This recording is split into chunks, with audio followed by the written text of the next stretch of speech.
Good afternoon. Good afternoon. All clear? All clear? No voice, no audio.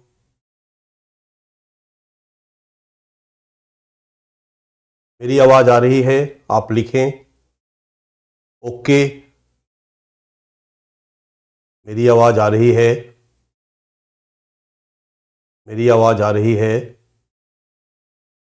बच्चे कुछ लिख रहे हैं क्लियर, कुछ लिख रहे हैं no sound, no voice. All clear है sir? No sound, no voice. All clear है? ऑल क्लियर है? Yes sir, yes sir, clear sir.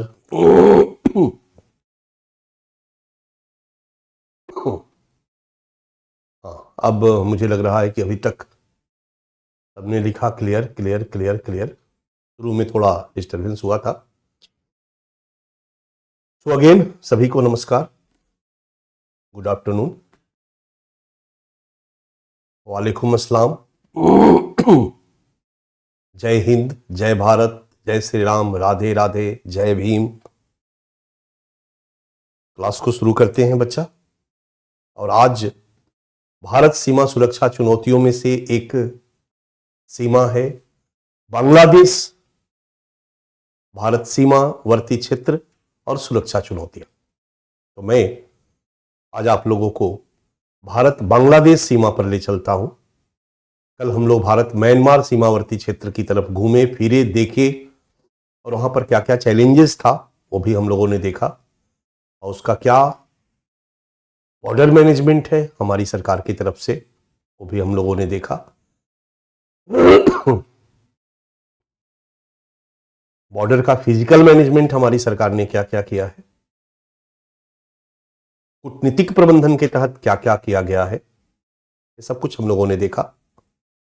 Myanmar के साथ संबंधों को अच्छा रखना, बातचीत करना, समझौता करना, और फिर कुछ परोक्ष रूप से भी हमने अपने सीमावर्ती क्षेत्र में, भारत म्यांमार सीमावर्ती क्षेत्र में विद्यमान सिक्योरिटी थ्रेट्स को, सुरक्षा चुनौतियों को दूर करने के लिए प्रयास किया था या किया, कर रहे हैं।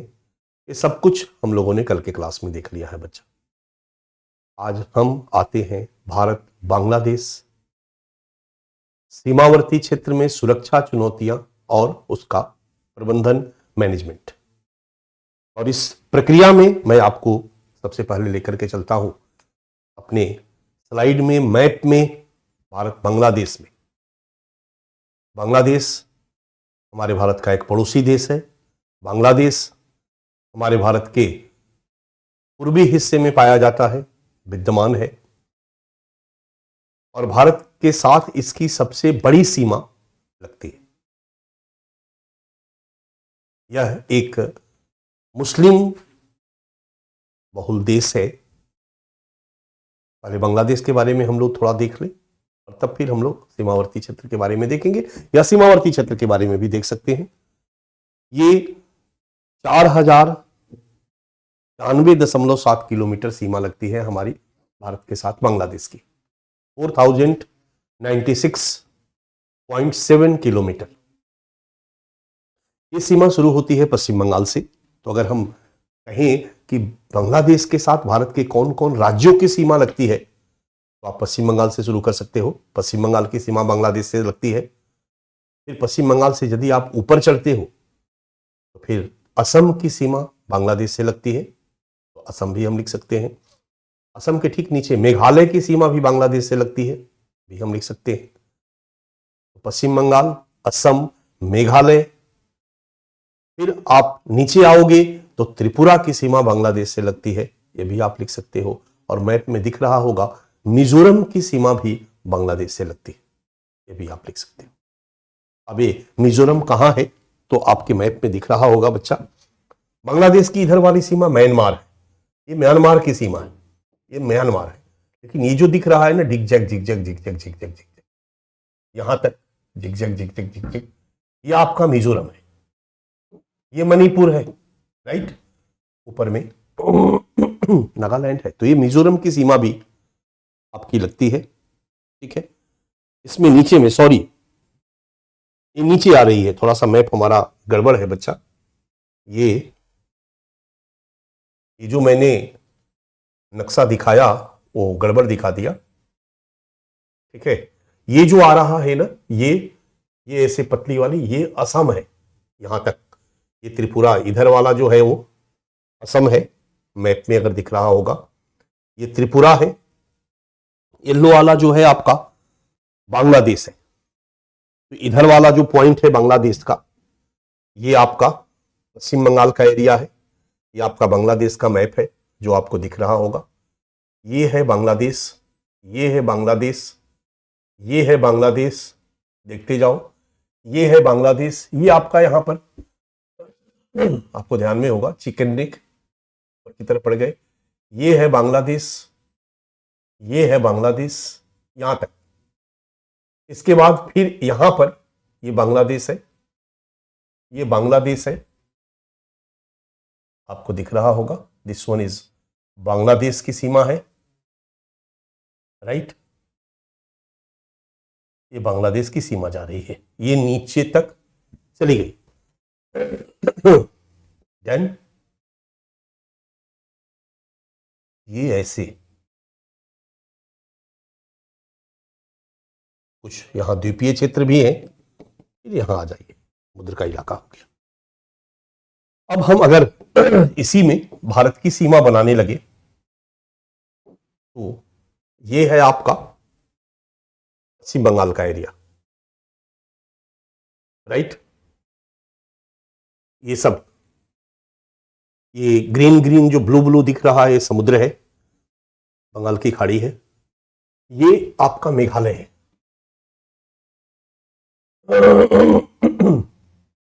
ये आपका ब्रह्मपुत्र नदी आ रही है, ध्यान दीजिएगा। ब्रह्मपुत्र नदी के उत्तर भी आसाम है, ये आसाम का इलाका है पूरा। मेघालय के ऊपर में आसाम है, यहां तक आसाम शुरू हो जाता है। ये पश्चिम बंगाल यहां तक घूम करके अंदर तक घुसा हुआ, मैंने पहले भी दिखाया है मैप में। ये आपका मेघालय है, ये आपका त्रिपुरा है। और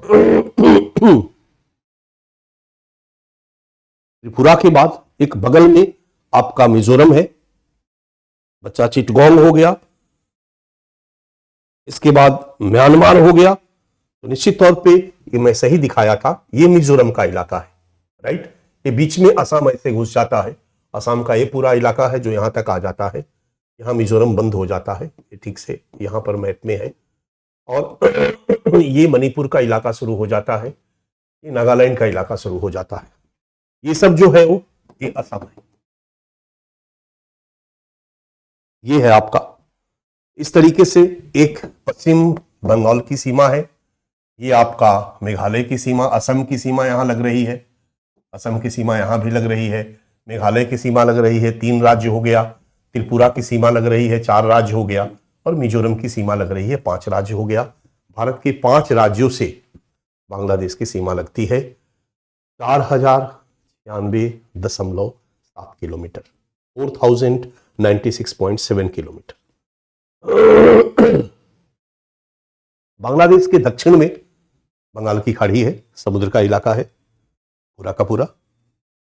ये सब मैप आपको दिखाई दे रहा होगा, आप अपने दिमाग में बसा लें कि हम लोग इसी सीमावर्ती क्षेत्रों की चर्चा करेंगे। जब सीमावर्ती क्षेत्र की बात आती है तो बांग्लादेश पश्चिम बंगाल के सीमा के साथ क्या कहानी है, क्या सिचुएशन है, मेघालय की सीमा के साथ क्या कहानी है, क्या सिचुएशन है, त्रिपुरा की सीमा के साथ क्या कहानी है, क्या सिचुएशन है, और यहाँ की सीमा के साथ, मिजोरम की सीमा के साथ क्या कहानी है, क्या सिचुएशन है, ये सब हम समझेंगे। बट सबसे पहले थोड़ा सा बांग्लादेश के बारे में जान जाए। 1947 में हमारा देश आज़ाद हुआ, 1947 में पाकिस्तान भी आज़ाद हुआ, और 47 के बाद से बांग्लादेश पाकिस्तान ही था। पाकिस्तान 2 भागों में बटा हुआ था, पूर्वी पाकिस्तान इज कॉल्ड बांग्लादेश, और पश्चिमी पाकिस्तान जो अभी एट प्रेजेंट पाकिस्तान। पीछे कभी हमने चर्चा किया था कि 1970 में बांग्लादेश में पाकिस्तान में चुनाव होता है, और पूर्वी पाकिस्तान के एक नेता होते हैं शेख मुजीबुर रहमान। पूर्वी पाकिस्तान यानी आज का बांग्लादेश एक नेता थे शेख मुजीबुर रहमान। शेख मुजीबुर रहमान, इनकी एक पॉलिटिकल पार्टी थी पाकिस्तान आवामी लीग अवामी लीग नाम की एक पार्टी थी, आज भी है, और शेख हसीना मुजीबुर रहमान की बेटी है, जो आज उस पार्टी की हेड है और अभी बांग्लादेश के प्रधानमंत्री है। ये आवामी लीग पार्टी पूर्वी पाकिस्तान जब था उस समय भी था, और इस पार्टी के हेड थे, जैसे भारत में ही कई पॉलिटिकल पार्टी है, बीजेपी है, कांग्रेस है, उसी तरीके से पाकिस्तान में भी अवामी लीग एक पॉलिटिकल पार्टी थी शेख मुजीबुर रहमान की, और इनके सारे के सारे वोटर पूर्वी पाकिस्तान में थे। ये पूर्वी पाकिस्तान के मुद्दे को लेकर के हमेशा खड़े रहे। पाकिस्तान में जनरली सरकार जो होती थी वो वहां के सिंध पंजाब के लोगों की होती थी, और वो पंजाब सिंध के विकास में ही पूरा खर्च करते थे, पूरा ध्यान केंद्रित करते थे। पूर्वी पाकिस्तान यानी बांग्लादेश जो आज है, इसकी हमेशा उपेक्षा होती थी। यहाँ गरीबी, बेरोजगारी, तमाम तरह की समस्याएं थी, इसके डेवलपमेंट पर ध्यान सरकार नहीं देती थी। बलूचिस्तान की उपेक्षा होती थी, गिलगिट बाल्टिस्तान की उपेक्षा होती थी। मैंने पहले भी आपको चर्चा किया है, पाकिस्तान मैंने घुमाया था, जिसके चलते बांग्लादेश में यानी पूर्वी पाकिस्तान के लोगों में असंतोष था, और उस असंतोष को रिप्रेजेंट कर रहे थे शेख मुजीबुर रहमान। यहाँ की जनता चाहती थी कि शेख मुजीबुर रहमान पाकिस्तान में सत्ता में आए, वो आएंगे तभी पूर्वी पाकिस्तान का कुछ भला कर पाएंगे। जिस तरह के हर क्षेत्र में लोकसभा क्षेत्र होता है ना, बिहार में कितने लोकसभा क्षेत्र, पाकिस्तान में कितने, उत्तर प्रदेश में कितने लोकसभा क्षेत्र हैं, उसी तरीके से जो क्षेत्र था पूर्वी पाकिस्तान में 269 सीट था। जो पाकिस्तान की संसद थी उसका 269 सीट पूर्वी पाकिस्तान से, यानी 269 रिप्रेजेंटेटिव पूर्वी पाकिस्तान से जीत कर आते थे। और जब चुनाव हुआ तो शेख मुजीबुर रहमान की जो पार्टी है वो 269 में से 267 सीट पर जीत हासिल कर ली। मतलब इतना अद्भुत जीत इनको मिला, क्योंकि यहां का सारा वोट मुजीबुर रहमान को मिला। कुछ बलूचिस्तान का वोट भी इनको मिला, गिलगिट बाल्टिस्तान का वोट और समर्थन भी था इनको, क्योंकि वो भी बेचारे पीड़ित थे।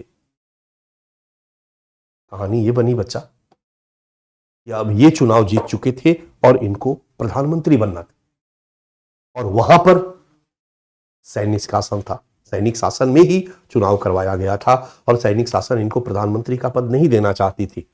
उन्होंने इस चुनाव को स्वीकार नहीं किया, इनको प्रधानमंत्री पद देने से इनकार किया, बल्कि इस चुनाव के रिजल्ट को अस्वीकार करते हुए इनको गिरफ्तार कर लिया गया। और जब गिरफ्तार कर लिया गया तो इनकी पार्टी अवामी लीग ने, उसके नेतृत्व में जो इनके कैडर थे, उन्होंने विरोध कर दिया, और 26 मार्च 1971 को उनकी पार्टी ने पूर्वी पाकिस्तान की आजादी की घोषणा कर दी। शेख मुजीबुर रहमान गिरफ्तार थे, इधर आजादी की घोषणा कर दी, विद्रोह शुरू हो गया। पाकिस्तान की सेना इस विद्रोह को दबाने के लिए आई, क्योंकि पाकिस्तान का ही पार्ट था। और उस समय बच्चा भारत ने इस पूर्वी पाकिस्तान का साथ दिया, भारत ने पूर्वी पाकिस्तान का साथ दिया, भारतीय सैनिकों ने साथ दिया। कहानी यह बनी कि दिसंबर में भारत पाकिस्तान का दूसरा युद्ध शुरू हो गया। नॉर्मली दूसरा युद्ध, ऐसे तीसरा, अगर हम 47 वाले युद्ध को मानते हैं तो 47 वाला, 65 वाला और 71 वाला। दिसंबर में भारत पाकिस्तान युद्ध की स्थिति आ गई। जो पाकिस्तान के सैनिक पूर्वी पाकिस्तान में आए हुए थे यहां के विद्रोह को दबाने के लिए, उनको भारतीय सेना ने गिरफ्तार कर लिया। भारतीय सेना यहां के विद्रोही जो थे, जो आजादी की लड़ाई लड़ रहे थे एक तरह से मुजीबुर रहमान के नेतृत्व में, मुजीबुर रहमान गिरफ्तार कर लिए गए थे। फाइनली उन सैनिकों को गिरफ्तार किया गया, पाकिस्तान के सैनिकों को। बांग्लादेश को आजादी मिली। हालांकि बांग्लादेश को आजादी जब भारत पाकिस्तान युद्ध खत्म हुआ तब प्रॉपरली मिली, लेकिन चूंकि 26 मार्च से ही इस आजादी का बिगुल बजाया गया था, इसलिए याद रखना, घोषणा की गई थी, इसलिए याद रखना आज के डेट में बांग्लादेश का स्वतंत्रता दिवस 26 मार्च को मनाया जाता है। और इस तरीके से बांग्लादेश दिसंबर 1971 में एक स्वतंत्र देश के रूप में उभर कर सामने आया। आज का बांग्लादेश कल का पूर्वी पाकिस्तान था, और दिसंबर में यह एक स्वतंत्र देश बन गया जिसका नाम रखा गया बांग्लादेश, और भारत ने इसको बांग्लादेश के रूप में मान्यता भी दे दी, एक स्वतंत्र देश के रूप में। उस समय शेख मुजीबुर रहमान लंदन में थे, लंदन में इनको भेज दिया गया था, इनको गिरफ्तार करके लंदन से इनको वरी कराया गया, भारत के प्रयास से उनको वहां से छुड़वा कर लाया गया, और फिर मुजीबुर रहमान बांग्लादेश के राष्ट्रपति बने। फिर कालांतर में लोकतांत्रिक प्रक्रिया शुरू हुई, और फिर 75 में एक अद्भुत घटना घटी। 1975 में अचानक तख्ता पलट का काम हुआ। कुछ सैनिकों ने, यहां पर चलता रहता है, लोकतांत्रिक प्रक्रिया शुरू हो गई थी और प्रधानमंत्री बन गए थे, परंतु कुछ सैनिकों ने फिर से तख्ता पलट करने का प्रयास किया। ये तख्ता पलट पाकिस्तान में हो ही रही थी, सब लोग देख ही रहे थे, फितरत में थी। तख्ता पलट हुआ, इनके घर पर हमला हुआ शेख मुजीबुर रहमान, उनकी पत्नी, उनके 3 बेटे की हत्या कर दी गई, मार डाला गया।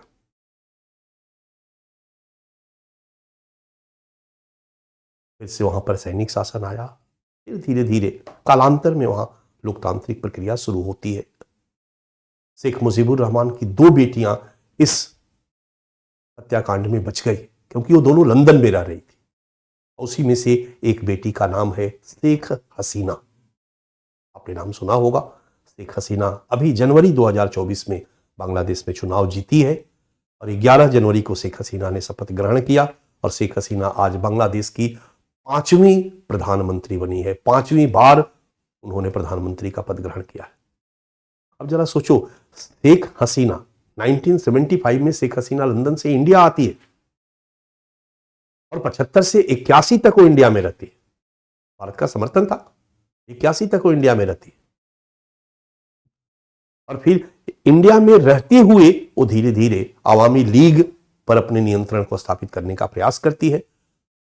वहां डेमोक्रेसी को बहाली और आवामी लीग के नेता के रूप में अपने को एस्टेब्लिश करती है, और तब जाकर के वो बांग्लादेश में जाती है और बांग्लादेश में अपने पॉलिटिकल पार्टी को लीडरशिप देती है, और फिर धीरे धीरे शेख हसीना आवामी लीग की एक प्रमुख नेता बन जाती है, मुजीबुर रहमान की बेटी। और यही शेख हसीना 5वीं बार बांग्लादेश की प्रधानमंत्री रही है। तो यहां पर एक कंसेप्ट आपका क्लियर हो गया कि मुजीबुर रहमान या शेख हसीना के परिवार के साथ भारत का बहुत बड़ा एहसान रहा है इनके ऊपर। इसलिए कहा जाता है कि जब जब बांग्लादेश की प्रधानमंत्री शेख हसीना रही है, भारत और बांग्लादेश के भी संबंध अच्छे रहे, क्योंकि बांग्लादेश की आजादी में भी भारत का कंट्रीब्यूशन रहा है, भारत की सेना का, भारत की सरकार का। बांग्लादेश को रिकॉग्नाइज करने में, मान्यता दिलवाने में भी भारत की भूमिका महत्वपूर्ण रही है। और जो बांग्लादेश को आजाद कराने वाले प्रमुख नेता थे, उनके परिवार को बचाने में, उनके परिवार के प्रति जो कुछ भी हुआ, पाकिस्तान से उनको छुड़वाने में, शेख हसीना को ला करके इंडिया में रखने में, शेख हसीना को बांग्लादेश में स्थापित करने में भारत की भूमिका रही है। इस बात को शेख हसीना याद करती है। इसलिए हमेशा से शेख हसीना और की उपस्थिति के काल में भारत और बांग्लादेश के बीच संबंध अच्छे रहे, हमेशा ध्यान में रखना। इसलिए एक दिमाग में कंसेप्ट आ गया होगा आपका कि जब जनवरी 2024 में फिर से 5वीं बार शेख हसीना वहां की प्रधानमंत्री बनी, तो निश्चित तौर पर आने वाले समय में भारत बांग्लादेश के बीच संबंध अच्छे रहेंगे, ऐसा अनुमान किया जा सकता है। इस तरह से बांग्लादेश एक स्वतंत्र देश के रूप में उभर कर सामने आया, जो भारत के पूर्व में अवस्थित है, जिसका मैप आप दिख रहे हैं। इस बांग्लादेश की आबादी लगभग 18 करोड़ के आसपास है, और ये मैक्सिमम मुस्लिम आबादी यहां पर अधिकांश। भारत की जितनी भी नदियां हैं बच्चा, वो सभी बांग्लादेश में मिलती है। ब्रह्मपुत्र नदी जो आपके सामने ऊपर में दिखाई दे रही है, ये ब्रह्मपुत्र नदी है। ये जो आती है मेघालय के ठीक ऊपर ऊपर, और ये भी बांग्लादेश में, यही डुबरी है इलाका, हम आएंगे। इस डुबरी के पास बांग्लादेश में मिलती है। बांग्लादेश में जमुना के नाम से जानी जाती है, ठीक है। आपका गंगा भी, इधर देखिए गंगा भी जो उत्तर प्रदेश बिहार होते हुए ये जाकर के बांग्लादेश में मिलती है। एक नदी सिक्किम से आती है, और सिक्किम से वो ब्रह्मपुत्र में मिल जाती है, और ब्रह्मपुत्र में मिलकर के फिर वो जमुना में मिल जाती है। इसको तिस्ता नदी, ये भी चर्चा का विषय रहा है। तिस्ता नदी का नाम आपने सुना होगा। ये तिस्ता नदी भी यहीं पर मिल जाती है।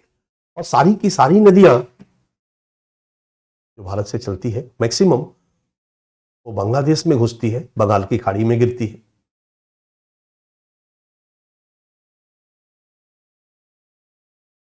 बांग्लादेश पूरा का पूरा मुस्लिम इलाका है बच्चा, लेकिन बांग्लादेश के यहां पर स्थलीय सीमा म्यांमार से गुजरती है।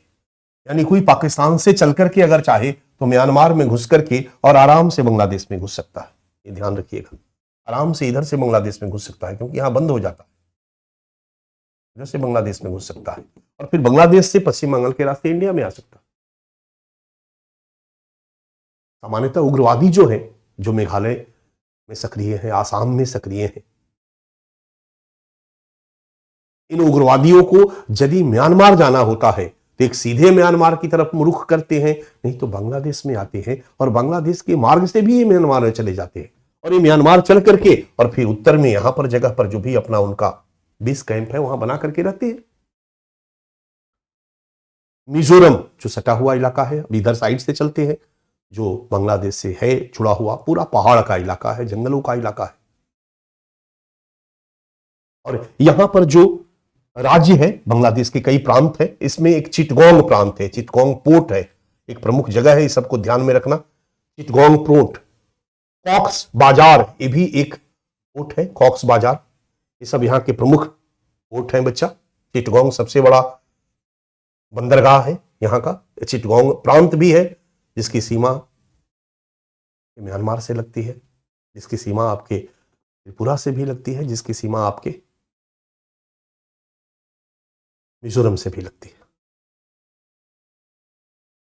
ठीक है,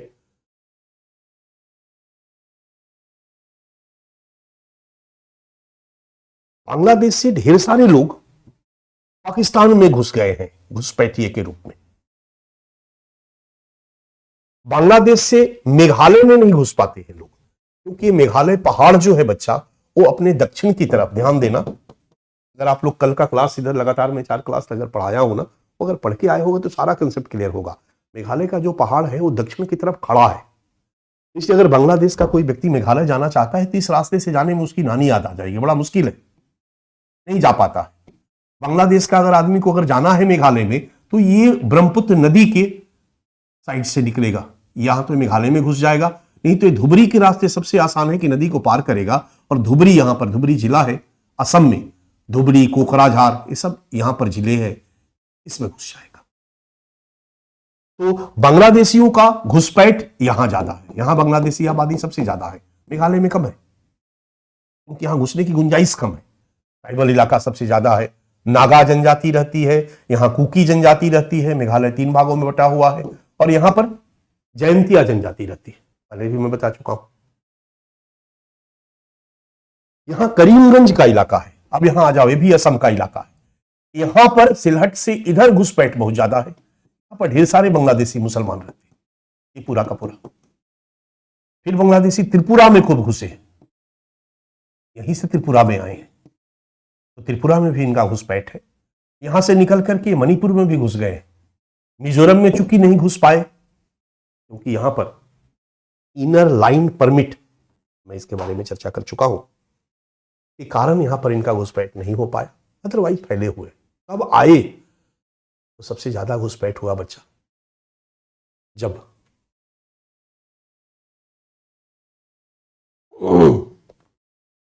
1947 में हमारा देश आजाद हुआ, तो ढेर सारे मुसलमान पाकिस्तान गए, ढेर सारे हिंदू पाकिस्तान से इंडिया आए। उस पीरियड में ढेर सारे मुसलमान, जो दंगा हुआ उस पीरियड में भी कुछ घुसपैठ हुआ, बट सबसे बड़ा घुसपैठ 71 में हुआ। 71 में जब बांग्लादेश ने आजादी की घोषणा कर दी और पाकिस्तान के सैनिकों ने आकर के इस विद्रोह को दबाने का प्रयास किया, तो पाकिस्तान के सैनिकों ने बांग्लादेश, आज का जो पूर्वी पाकिस्तान था, यहां पर जम के कहर बरपाया, विद्रोहियों को चुन चुन के मारने का प्रयास किया। उस समय ढेर सारे बांग्लादेशी मुसलमान भाग भाग करके भारत में आए, वो शरणार्थी के रूप में भारत में विद्यमान है, कुछ शरणार्थी के रूप में रजिस्ट्रेशन करा करके विद्यमान है, तो कुछ अवैध घुसपैठिए के रूप में विद्यमान है। कई क्षेत्रों में अवैध घुसपैठिया का मतलब होता है कि इंडिया में रह तो रहे हैं लेकिन उन्होंने कोई वीजा, कोई कागज, कोई इंफॉर्मेशन, कहीं कुछ नहीं, गुप्त रूप से इंडिया के पॉपुलेशन में वो समा गए।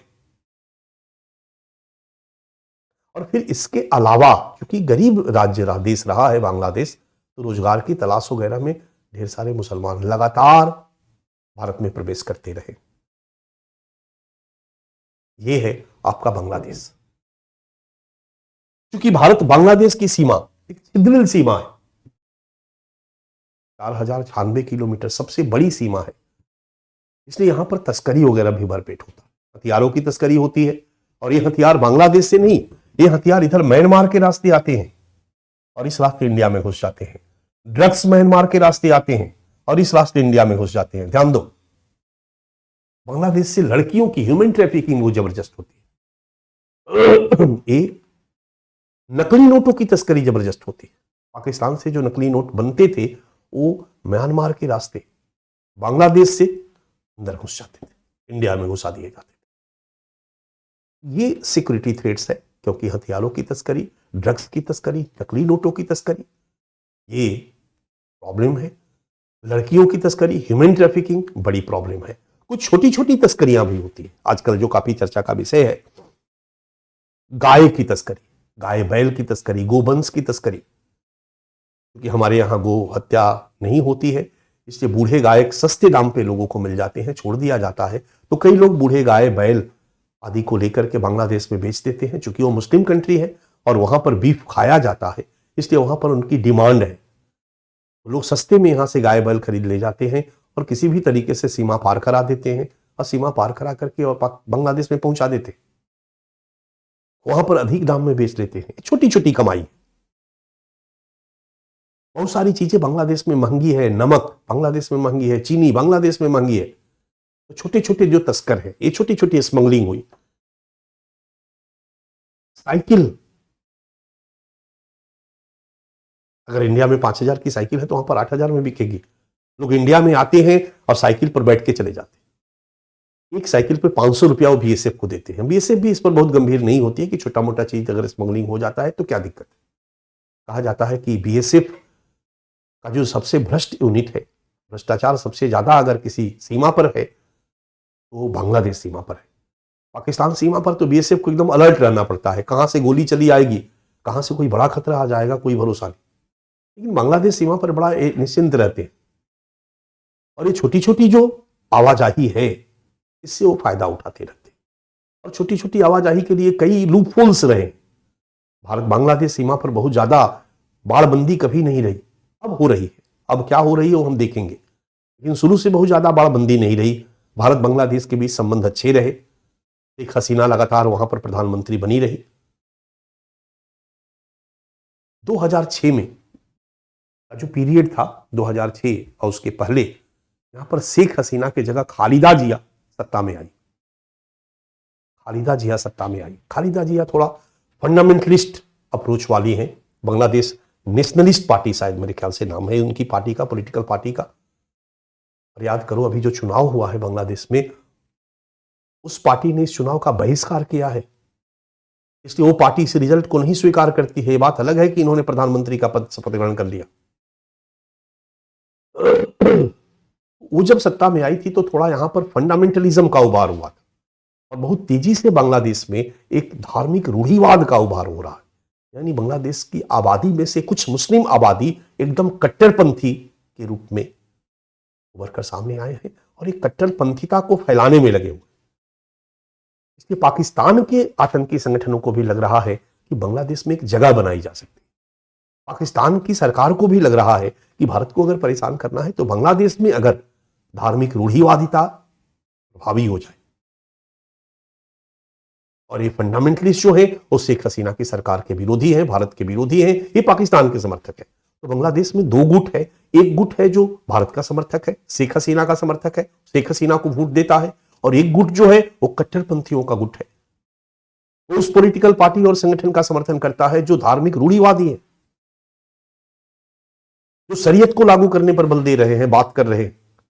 निश्चित रूप से अगर पाकिस्तान का वो आबादी, उसका संख्या बहुत कम हो, वो पाकिस्तान का समर्थन करता है। बांग्लादेश का वो आबादी, धार्मिक रूढ़िवादी आबादी, कट्टरपंथी, वो पाकिस्तान का समर्थन करते हैं। तो बड़ा क्लियर है कि बांग्लादेश में यदि शेख हसीना की सरकार है तो निश्चित तौर पर भारत के लिए सेफ है। लेकिन अगर शेख हसीना की सरकार जाती है और वहां पर कोई धार्मिक कट्टरपंथी समर्थित सरकार आ जाती है तो भारत के लिए खतरा होगा, क्योंकि वो पाकिस्तान के इशारे पे काम करेंगे। तो बहुत कुछ गपशप में मैंने बांग्लादेश के बारे में आपको लगभग बता दिया। यही है भारत बांग्लादेश। डन। अब हम इसके सीमा के आकार और प्रकृति की चर्चा मोटे तौर पर कर दिए हैं कि सीमा का जो आकार है वो 4097 किलोमीटर लंबी सीमा है और छिद्रिल सीमा है, शुरू से छिद्रिल सीमा रही।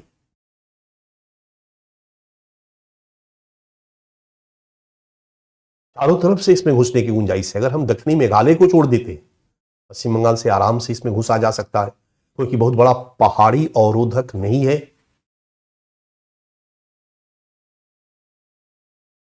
इधर मध्य असम, जो बांग्लादेश के पूरब में असम है, सिलहट के पास जो असम है, करीमगंज का जो इलाका है, वहां से आसानी से घुसपैठ किया जा सकता है। लोग कहते हैं कि बांग्लादेशी सुबह उठते हैं, करीमगंज जाते हैं, करीमगंज में रिक्शा चलाते हैं और फिर शाम को रात को वापस बांग्लादेश में चले आते हैं। तो ढेर सारे लोग इस तरह से मजदूरी करने और रोजगार की तलाश में भारत में आते हैं। करीमगंज में धीरे धीरे पहले वहां पर हिंदू बहुसंख्यक हुआ करते थे। आज 70% आबादी करीमगंज की मुस्लिमों की है, यानी वहां पर हिंदू अल्पसंख्यक हो गए हैं। इतने धीरे धीरे वहां पर बांग्लादेश की मुस्लिम आबादी वहां पर बढ़ गई। तो 4097 किलोमीटर लंबी छिद्रिल सीमा। डन। अब हम आते हैं इस सीमावर्ती क्षेत्र में क्या सुरक्षा चुनौतियां हैं, इसको देखने का प्रयास करते हैं। और जब हम सुरक्षा चुनौती की बात करते हैं बच्चा, तो पहली सुरक्षा चुनौती हम चर्चा करते हैं सीमा विवाद की।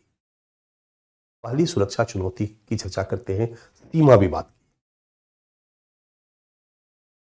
भारत बांग्लादेश सीमावर्ती क्षेत्रों के लिए भी विवाद रहा है, ध्यान देना। हालांकि हम लोगों ने 2015 में एक समझौता किया, भूमि सीमा समझौता, और उस समझौता के माध्यम से सीमा विवाद को पूरी तरह से खत्म कर दिया।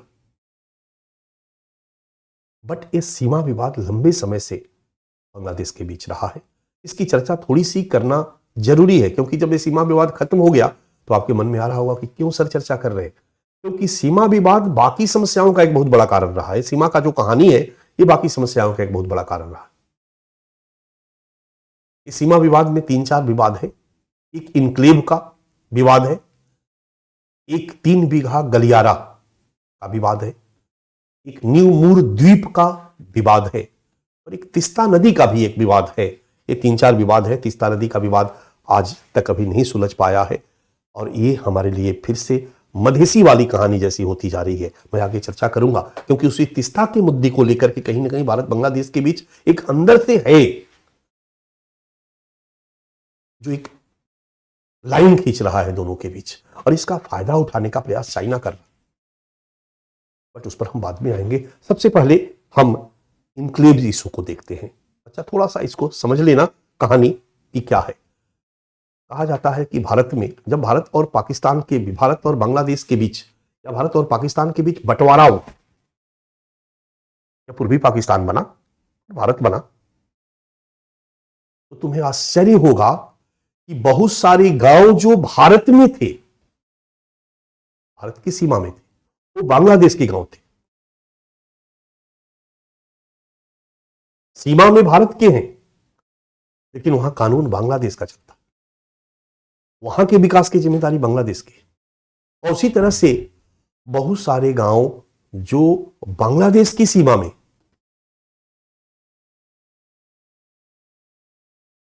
उस गांव में अगर पहुंचना है तो हमको बांग्लादेश में घुसना पड़ेगा,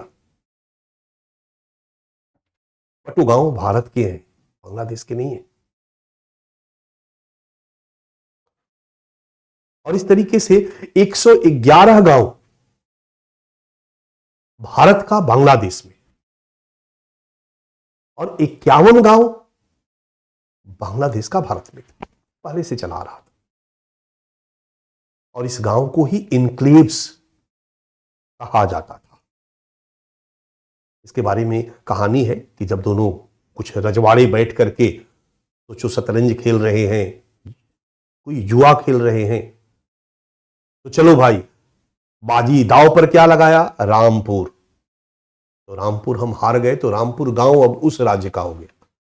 लक्ष्मणपुर वो हार गया तो लक्ष्मणपुर गांव अब मेरा हो गया। इस तरीके से कुछ ऐसी कहानी ऐतिहासिक रूप से चल रही थी। हमारी सरकार ने उस ऐतिहासिक कहानी को डिस्टर्ब नहीं किया। आजादी के समय कोई उस पर बहुत मामला नहीं ठीक हुआ और भारत के 111 गांव बांग्लादेश में ही रह गए, चले गए जब सीमांकन हुआ तो, और बांग्लादेश के 51 गांव भारत में रह गए। आपको मैप में देखने को मिलेगा, आपके सामने है, दिख रहा होगा। ये छोटे छोटे, ये है बांग्लादेश कलर ग्रीन, ये है भारत कलर ऑरेंज टाइप का लाइट, राइट, ये दिख रहा होगा। अब देखो तो बहुत सारे, ये बांग्लादेश के अंतर्गत बहुत सारे ऑरेंज कलर के डॉट डॉट डॉट है। जहां जहां बांग्लादेश में डॉट है समझो वो भारत की गांव है जो बांग्लादेश में। और भारत के सीमा में देखो ग्रीन ग्रीन डॉट है, ये डॉट, ये डॉट, ये डॉट, ये डॉट, ये डॉट, ये सब भारत की सीमा में है। और ये डॉट बांग्लादेश की सीमा में है, ये डॉट बांग्लादेश की सीमा में है, दिख रहा है। तो जो भारत की सीमा में ग्रीन डॉट है बच्चा, ये ग्रीन डॉट देखते जाओ, ये सब भारत की सीमा में देखो कितने ग्रीन डॉट है, ये सब गांव हैं, ये है बांग्लादेश के गांव और ये है भारत की सीमा के अंतर्गत। और ढेर सारे भारत के गांव बांग्लादेश के सीमा के अंतर्गत। 111 गांव भारत के बांग्लादेश की सीमा में और 51 गांव बांग्लादेश का भारत की सीमा में। क्लियर है?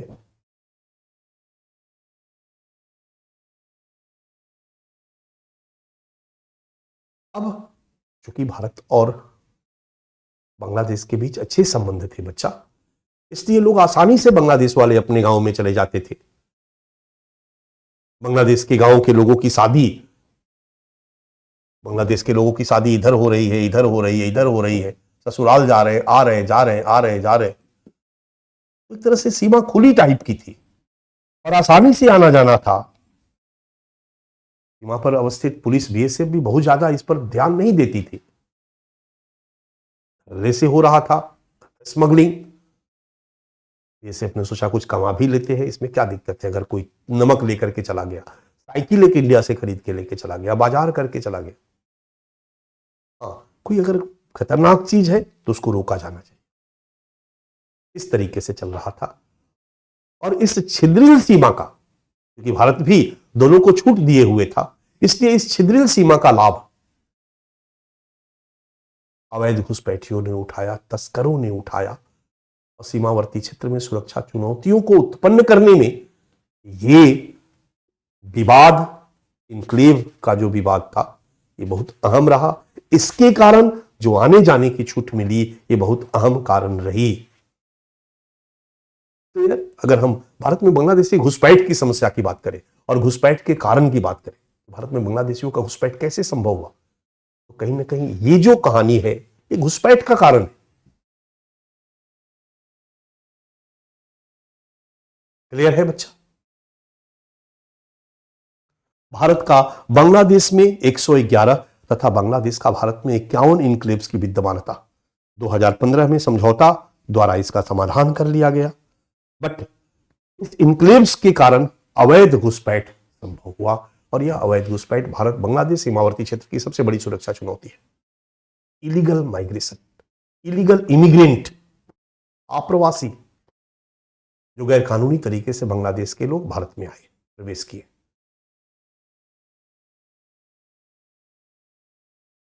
डन। इसको हम लोगों ने 2015 में एक समझौता किया। उस समझौते में क्या क्या हुआ था मैं समझाने का प्रयास करूंगा अलग से, बट अभी की बात दिमाग में बैठा लीजिए। इनक्लेव्स वाला ये एक सीमा विवाद एक लंबे समय से भारत बांग्लादेश के बीच चला आ रहा था, अब खत्म हो गया। डन। अब है यहां पर आप देख रहे होंगे बच्चा, कुछ ऐसे इनक्लेव्स थे आपके सामने कुछ इनक्लेव दिख रहे हैं, तो सबके इनक्लेव की संख्या दे दी गई है। कुछ बिहार में 47 इनक्लेव है, जलपाईगुड़ी में 4 इनक्लेव है, इस तरीके से बताया गया है। यहां पर देखते जाओ,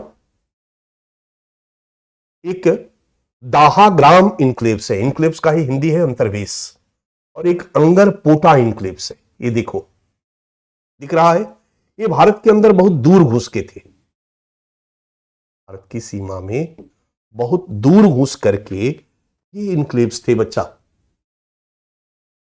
इसलिए हुआ क्या कि इस इनक्लेव में घुसने का एक रास्ता था, इधर देखो, और बांग्लादेश के लोग इसी रास्ते से अपने इस गांव में जाते थे, रिश्तेदारी में बांग्लादेश में गए, फिर अपने गांव में लौट आए। ये गलियारा था एक, जिसको 3 बीघा गलियारा के नाम से जाना जाता था।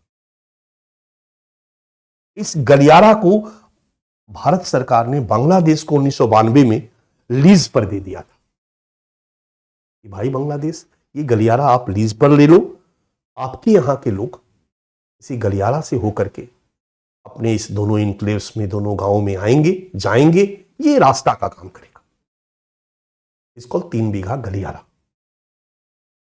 और अक्टूबर 2011 में इस गलियारे को पूरा ओपन कर दिया गया 24 घंटे के लिए, और इसका रिजल्ट हुआ कि इस क्षेत्र में जबरदस्त घुसपैठ हुआ, क्योंकि इस गलियारे को घुसपैठियों ने यूज किया भारत में प्रवेश करने के लिए।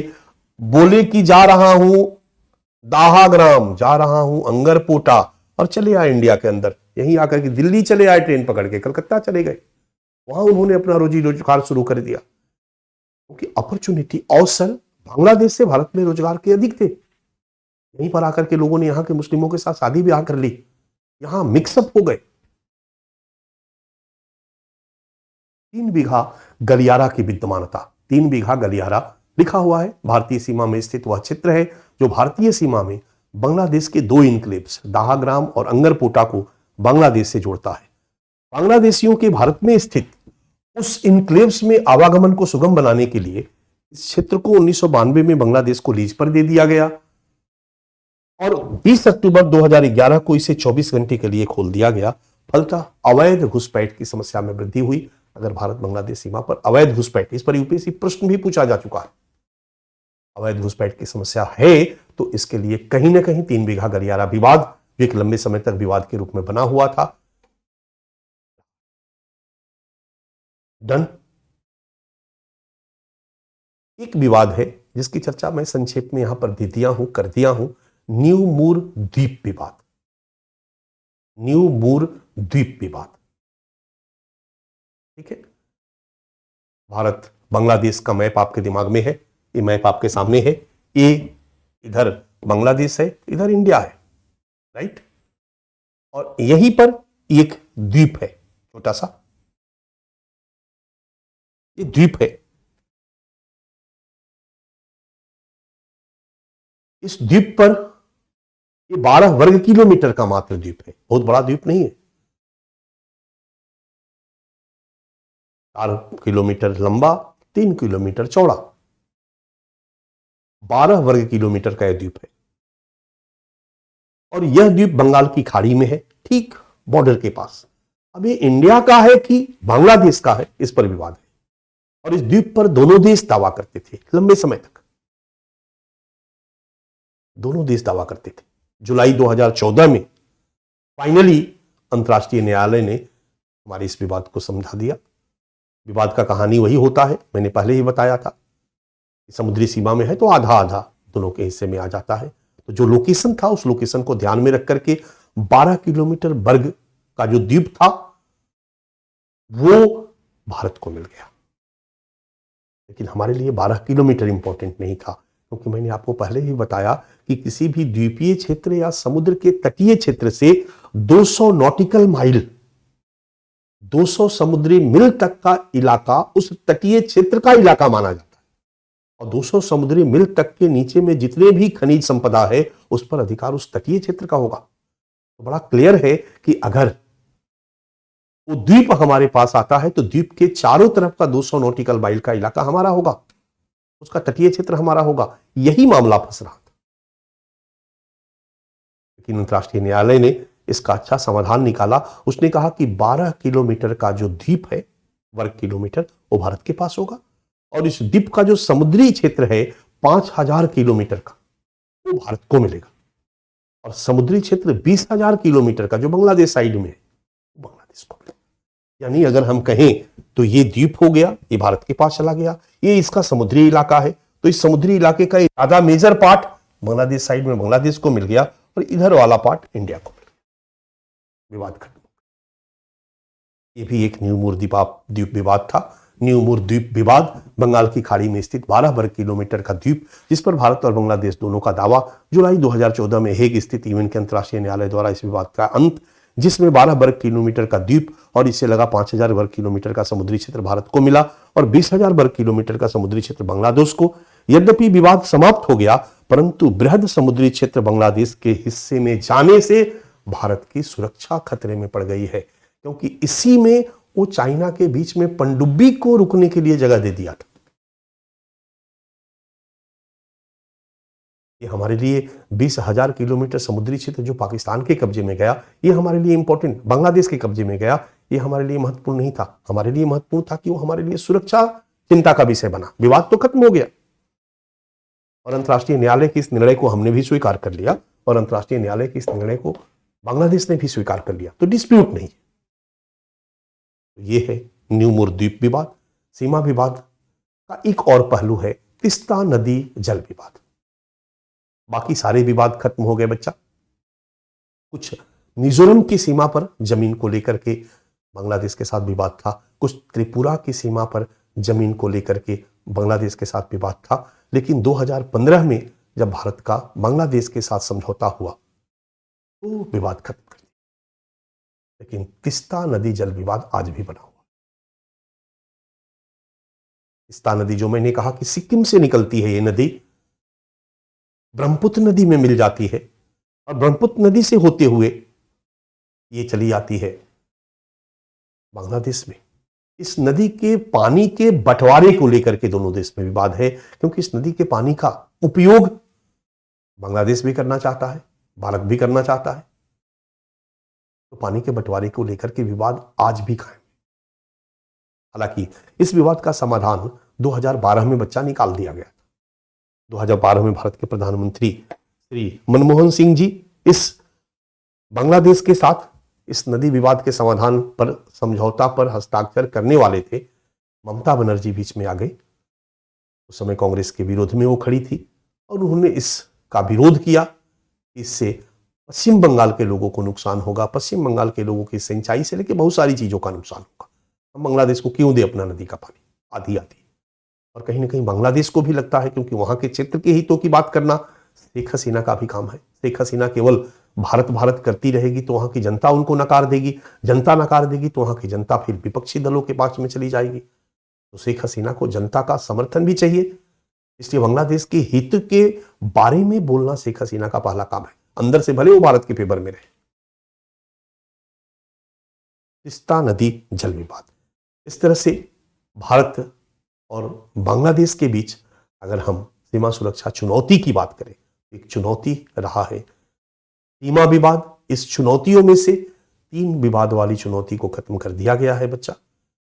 इनक्लेव्स विवाद खत्म हो गया, 3 बीघा गलियारा का विवाद खत्म हो गया, न्यूमूर द्वीप विवाद खत्म हो गया, बट तिस्ता नदी विवाद बचा हुआ। कहीं ना कहीं ये विवाद संबंधों में कड़वाहट लाता है। संबंधों में कड़वाहट लाता है तो सीमावर्ती क्षेत्र में सुरक्षा चुनौतियों को प्रबंधन करने में कठिनाई आती है। बड़ा क्लियर है।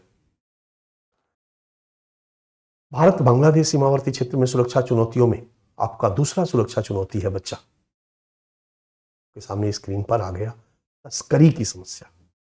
पहले ही बताया, इस पर चर्चा भी मैंने करी। तस्करी, अब तस्करी की समस्या में सबसे बड़ी तस्करी की समस्या हथियारों की समस्या है, नकली नोट की तस्करी की समस्या है, मानव की तस्करी की समस्या है। इधर गौ की तस्करी आजकल बहुत तेजी से बढ़ी है। 9 जनवरी 2018 को बीएसएफ की रिपोर्ट कहा गया कि बांग्लादेश से प्रत्येक वर्ष 50,000 लड़कियों की भारत में तस्करी की जाती है। ह्यूमन ट्रैफिकिंग, मैंने पहले ही बताया था। ऑर्गेनाइज क्राइम पढ़ाऊंगा तो और कंसेप्ट को क्लियर कर दूंगा, बट दिमाग में रखो, नेपाल से ह्यूमन ट्रैफिकिंग में लड़कियों की ट्रैफिकिंग की जाती है, और बांग्लादेश से। 2 ही ऐसे देश हैं जहां से कि लड़कियों को लाया जाता है इंडिया में, और बहुत सारे ऐसे ऑर्गेनाइज क्राइम के रूप में लोग विद्यमान हैं जो इन लड़कियों को भारत में रख करके वेश्यावृत्ति का काम करवाते हैं, या फिर मैक्सिमम इनको खाड़ी देशों में भेज दिया जाता है।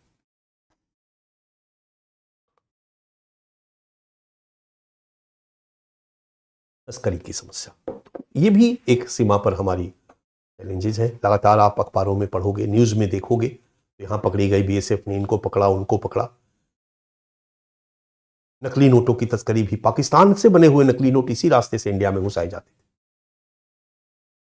पाकिस्तान के रास्ते से घुसने की संभावना बिल्कुल कम होती थी। बच्चा या तो नेपाल के रास्ते आता था, और फिर नहीं तो फिर बच गया बांग्लादेश के रास्ते।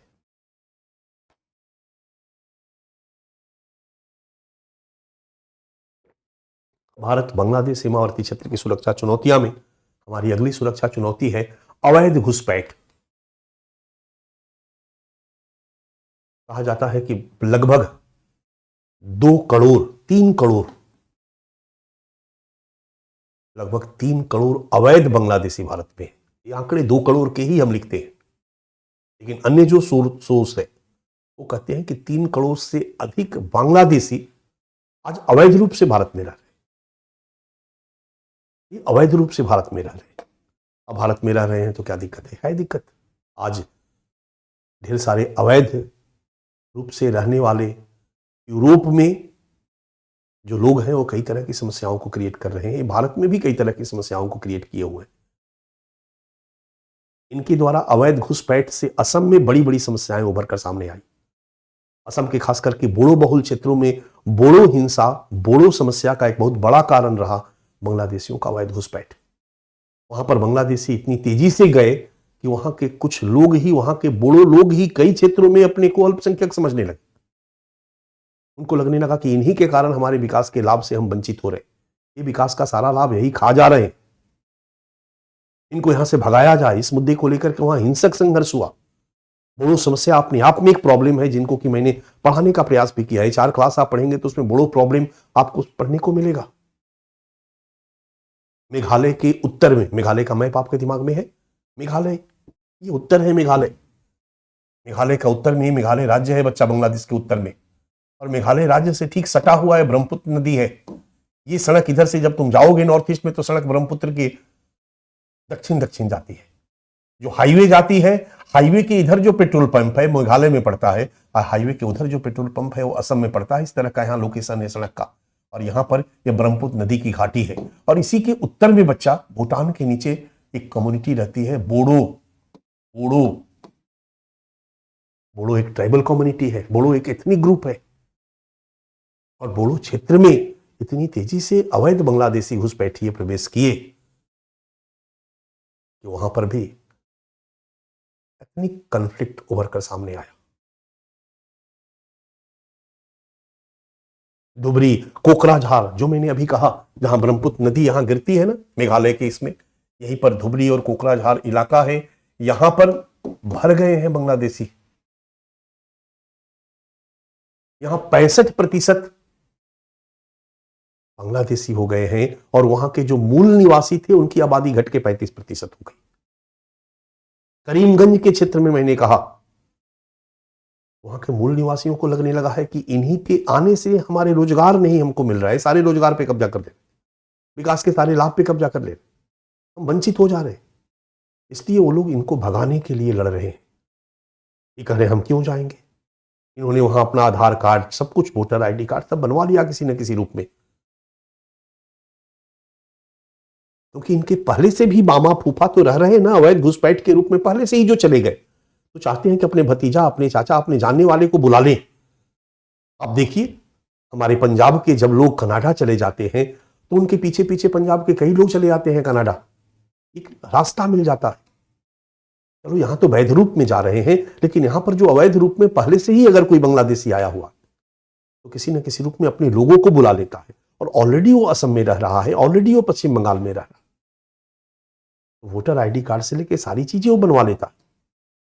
उसको बनवाने में यहाँ की पॉलिटिकल पार्टी, यहाँ के लोग भी मदद करते हैं, क्योंकि जब वो भारतीय बन जाता है तो वो एक वोटर हो जाता है। तो निश्चित रूप से अगर कोई मुस्लिम पॉलिटिकल पार्टी है जो मुस्लिमों का वोट अपना मानती है, उसका वोट बैंक बढ़ेगा, तो चाहती है कि ये वोटर बढ़े,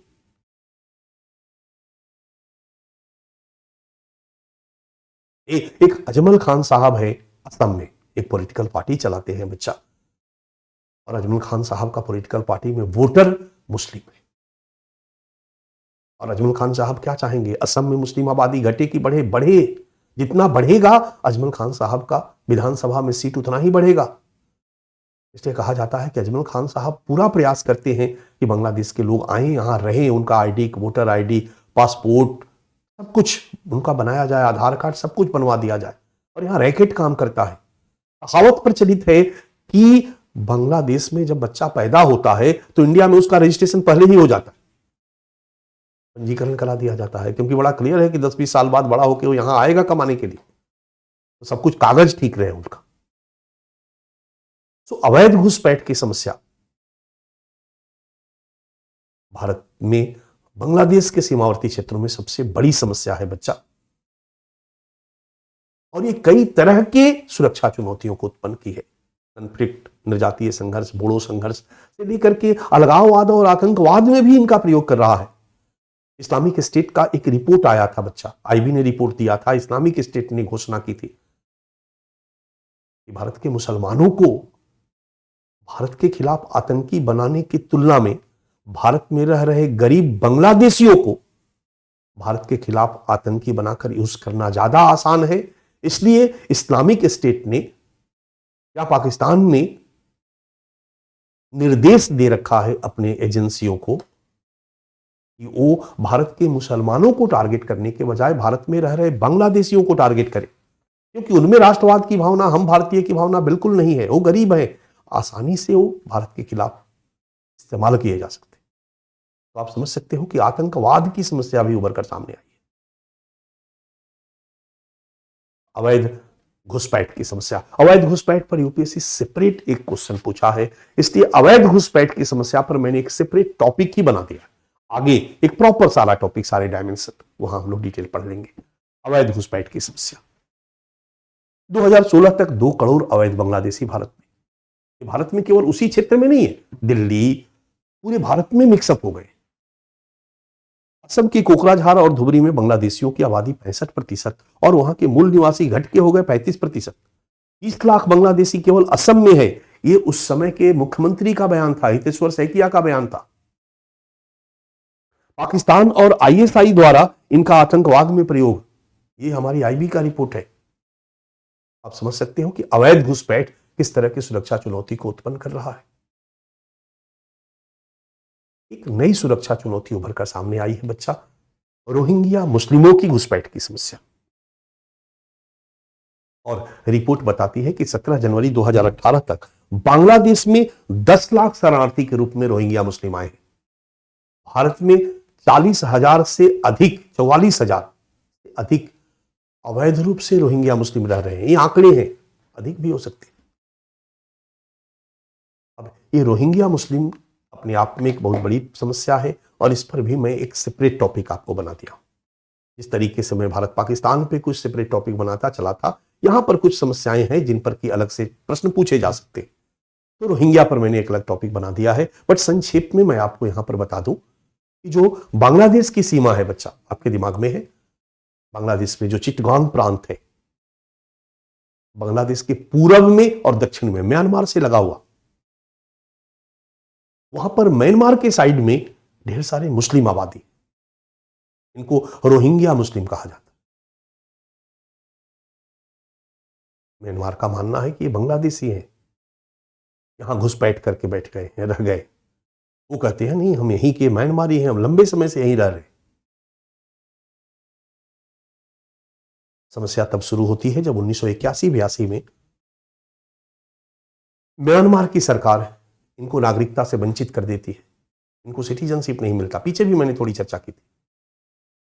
ये बेचारे बिना सिटीजनशिप के वहां पर रह रहे थे और ये सिटीजनशिप के लिए लड़ाई लड़ रहे थे कि म्यांमार गवर्नमेंट हमें सिटीजनशिप दे।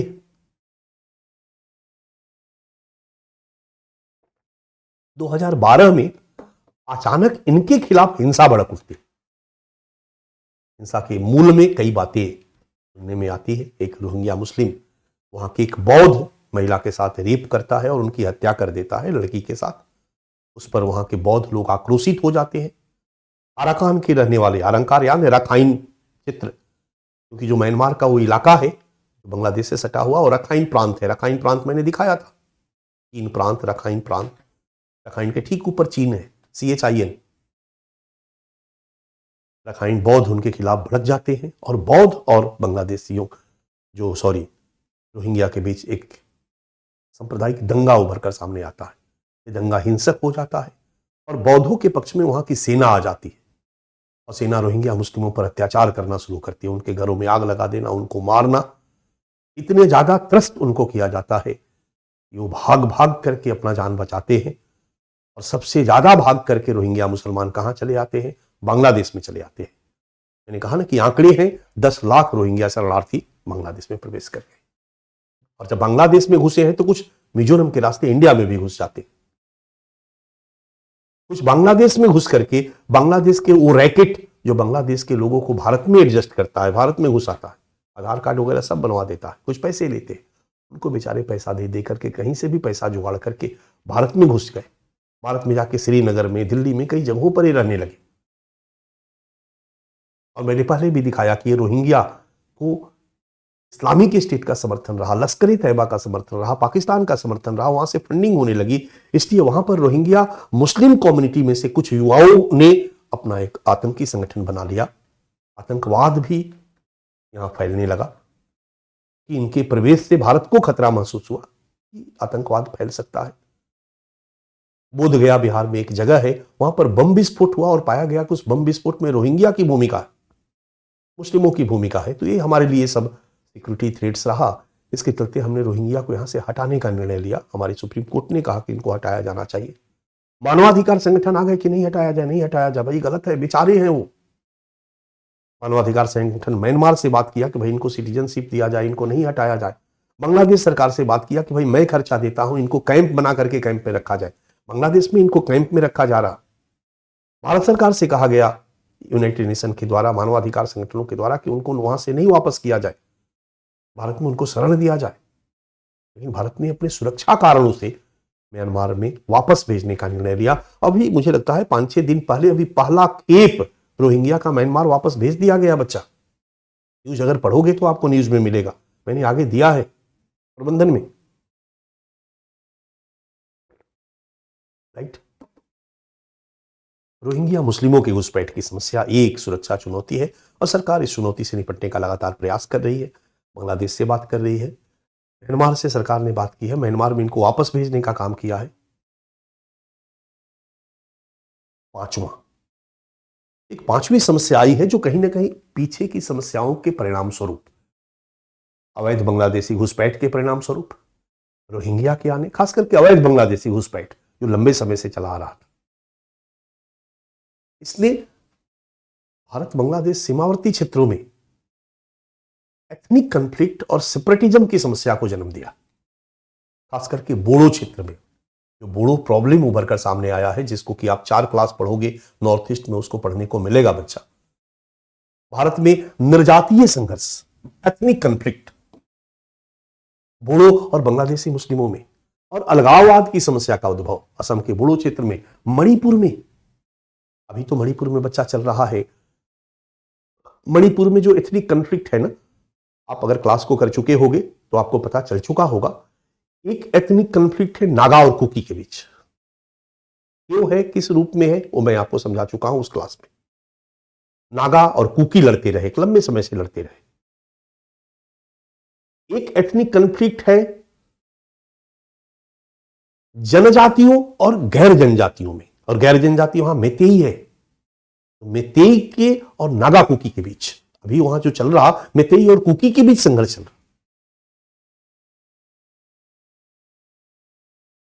और एक तीसरा एथनिक कॉन्फ्लिक्ट है मणिपुरी और बाहर से आए हुए लोगों के बीच। मणिपुर के जो मूल निवासी हैं और बाहर से जो आ गए हैं, जिसमें सबसे ज्यादा बांग्लादेशी मुस्लिम है। उनको वहां के लोग पंगलस कहते हैं। पंगलस एक साथ फंगस होता है ना, फंगस लग जाता है किसी चीज में। बाहरी लोगों के बीच और वहां के लोकल लोगों के बीच, और लोकल लोग संगठन बनाकर बाहरी लोगों के विरोध में उनको मारो, काटो, भगाओ, और उनसे बचने के लिए बाहरी लोगों ने, मुस्लिमों ने भी अपना संगठन बना दिया। हम क्यों भागेंगे? वर्षों से हमारे बाप दादा यही रहते आए, हम लोग यही रहेंगे। समझ में आ रहा? इसी घुसपैठ से बचने के लिए मणिपुर में एक लंबा आंदोलन हुआ बच्चा। इनर लाइन परमिट की मांग की गई। इनर लाइन जो सिस्टम है, नागालैंड में रहा है, अरुणाचल प्रदेश में रहा है, मिजोरम में रहा है, मणिपुर में भी इसको लागू किया। बिना परमिट के मणिपुर में लोगों का प्रवेश नहीं दिया जाए, नहीं तो यही लोग यहां हावी हो जाएंगे, बस जाएंगे। त्रिपुरा में बाहरी लोग इतने ज्यादा चले गए कि त्रिपुरा के मूल निवासी अल्पसंख्यक हो गए और बाहरी लोग बहुसंख्यक हो गए। समझ लो, तो डरे हुए हैं बाकी क्षेत्र के लोग भी, कहीं ऐसा ना हो हमारे साथ भी। इन्हीं सब समस्याओं के मूल में एक परिणाम हुआ है एनआरसी। एनआरसी का नाम आपने सुना होगा, और एनआरसी से ही जुड़ा हुआ है सीएए। सीएए के आगमन के पीछे कहीं ना कहीं वहीं की परिस्थितियां सबसे प्रबल रही है। इसलिए मैंने कहा कि कल का 4 क्लास एकदम कर लो तो सारा कंसेप्ट बिल्कुल क्लियर हो जाएगा। तो एक 5वीं समस्या भारत में, खास करके असम के क्षेत्र में, मणिपुर में निर्जातीय संघर्ष की समस्या। असम के बोडो क्षेत्र में बोडो और बांग्लादेशी घुसपैठियों की समस्या।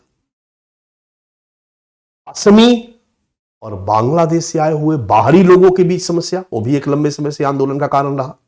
वो भी उस क्लास में आपको क्लियर हो जाएगा। असम माता पहले, भारत माता बाद में। असम के लोगों ने आंदोलन किया 1969 में। आंदोलन इतना उग्र था, बाहर से आए हुए लोगों को मार मार के भगाना शुरू कर दिया। आंदोलन इतना उग्र था कि राष्ट्रपति शासन लगाया गया, आपसपा लगाया गया। तो ये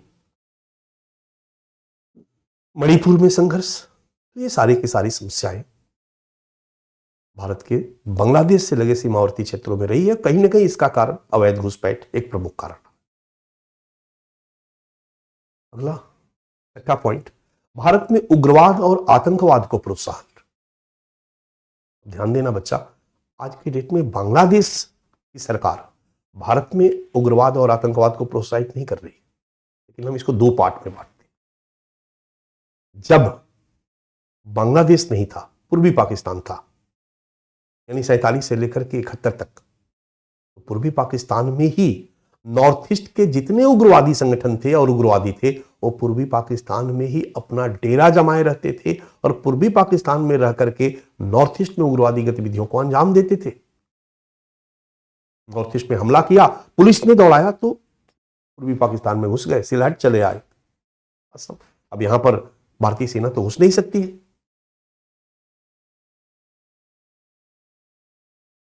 71 के पहले अगर हम कहें तो भारत के क्षेत्र में अलगाववाद के रूप में, उग्रवाद के रूप में, आतंकवाद के रूप में सिक्योरिटी थ्रेट्स उत्पन्न करने वाले एक्सटर्नल स्टेट एक्टर्स और नॉन स्टेट एक्टर्स दोनों बांग्लादेश से संचालित किए जाते थे, क्योंकि बांग्लादेश नहीं था उस समय, पूर्वी पाकिस्तान था। डन। अब हम 71 के बाद आते हैं। जब हम 71 के बाद की कहानी देखते हैं तो 71 के बाद जो सरकार बांग्लादेश की रही वो भारत के पक्षधर रही, भारत के साथ अच्छे संबंध रहे। 71 के बाद बांग्लादेश का स्टेट एक्टर्स हमारे क्षेत्र में सुरक्षा चुनौती उत्पन्न नहीं कर रहा, बट बांग्लादेश में रहने वाले नॉन स्टेट एक्टर्स सुरक्षा चुनौती उत्पन्न कर रहे हैं। मैं पाकिस्तान, जम्मू कश्मीर में जब मैं आपको पढ़ा रहा था तो मैंने वहां बताया था कि कैसे 1992 में हरकत उल जिहाद अल इस्लामी, फूजी जिसको हम कहते हैं, इलियास काश्मीरी के नेतृत्व में फूजी का बांग्लादेश इकाई का गठन किया गया। ये हुजी जो अफगानिस्तान में लड़ने के लिए आतंकी संगठन के रूप में बनाया गया था, और बांग्लादेश में इसके इकाई के गठन के पीछे का पर्पस यही था कि बांग्लादेश मुस्लिम बहुल इलाका है।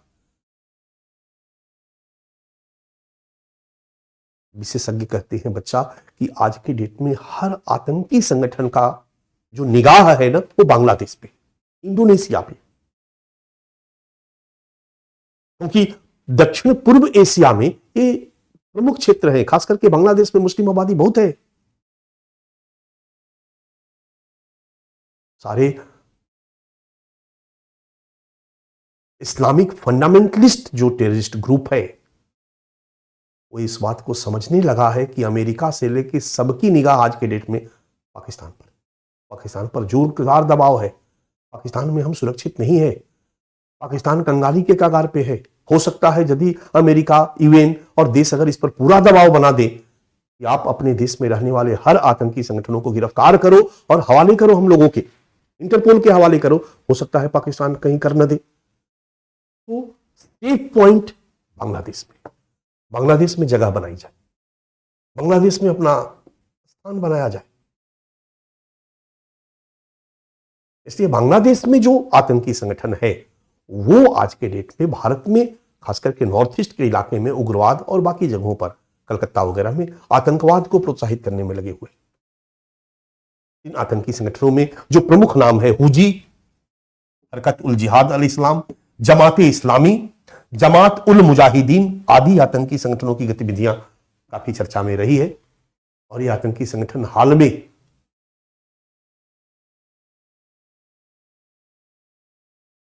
ये सब आतंकी संगठन रहे हैं। उग्रवादियों के संदर्भ में देखेंगे तो जो नॉर्थ ईस्ट के उग्रवादी हैं, ULFA United Liberation Front of Assam, ये असम का उग्रवादी संगठन है। National Democratic Front of Bodoland, सबसे खतरनाक उग्रवादी संगठन बोडो क्षेत्र का ये रहा है।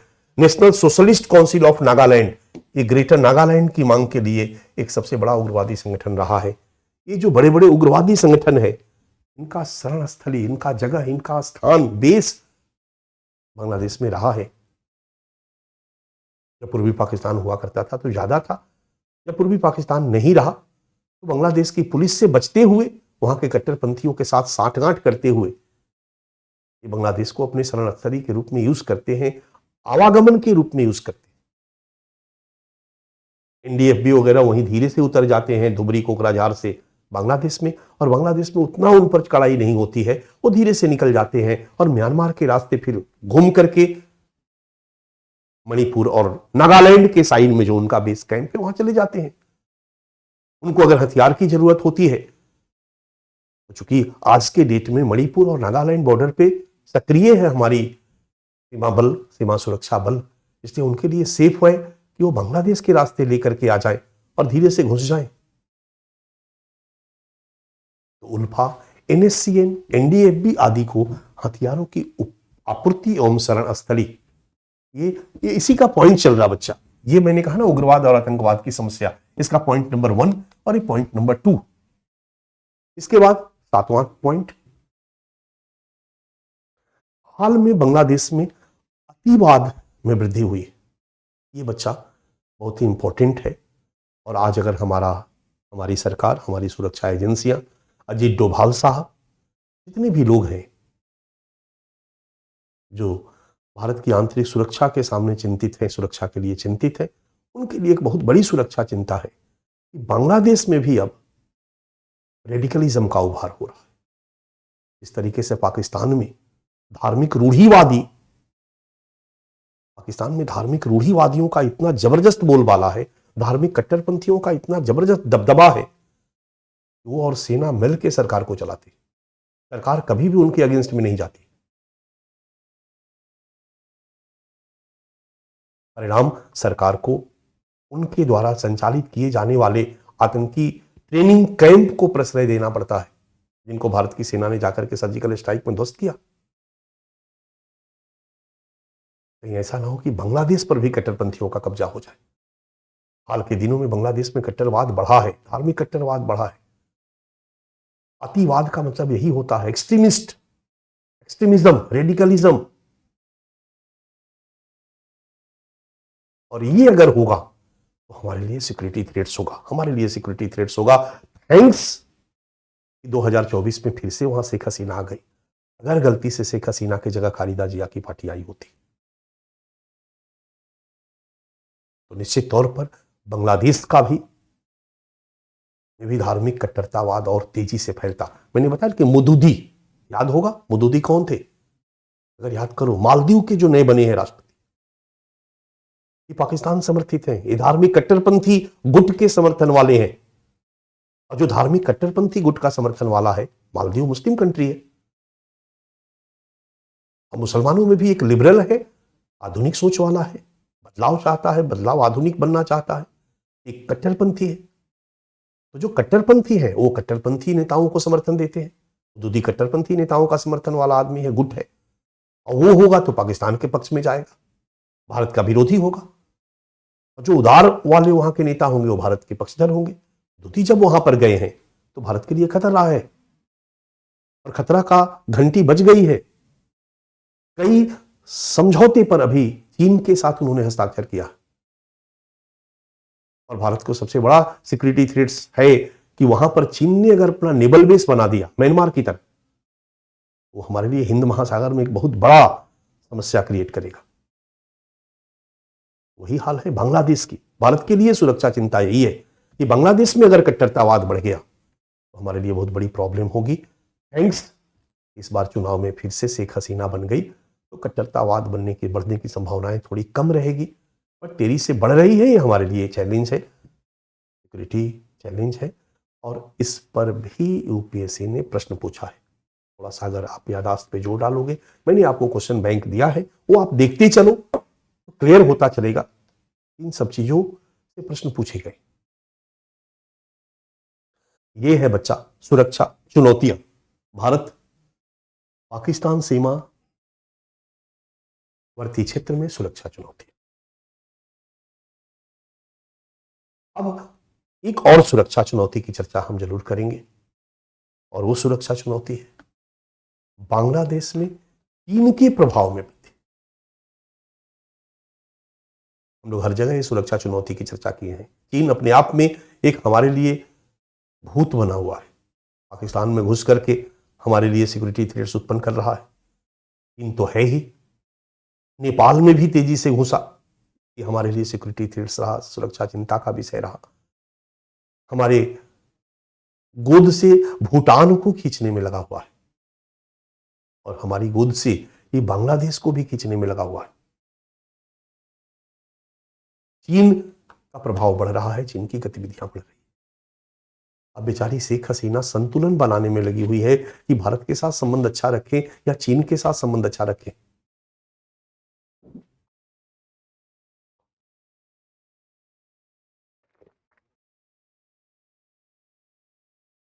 जनवरी के बाद एक नया ट्रेंड आया है, उसकी मैं चर्चा करूंगा। अभी कई सुरक्षा विशेषज्ञों ने इस पर लिखा है।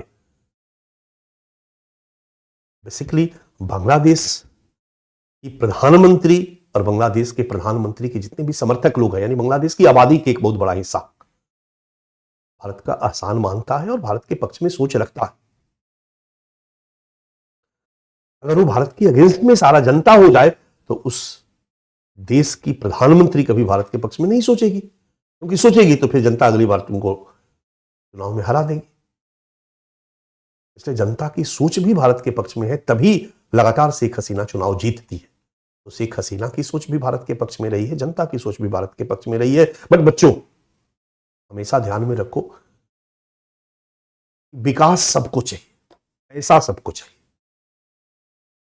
एक प्रधानमंत्री के रूप में, एक राजनेता के रूप में शेख हसीना की जिम्मेदारी है बांग्लादेश को विकास के पथ पर आगे बढ़ाना, और विकास के लिए फंड चाहिए, इंफ्रास्ट्रक्चर डेवलपमेंट का काम होना चाहिए।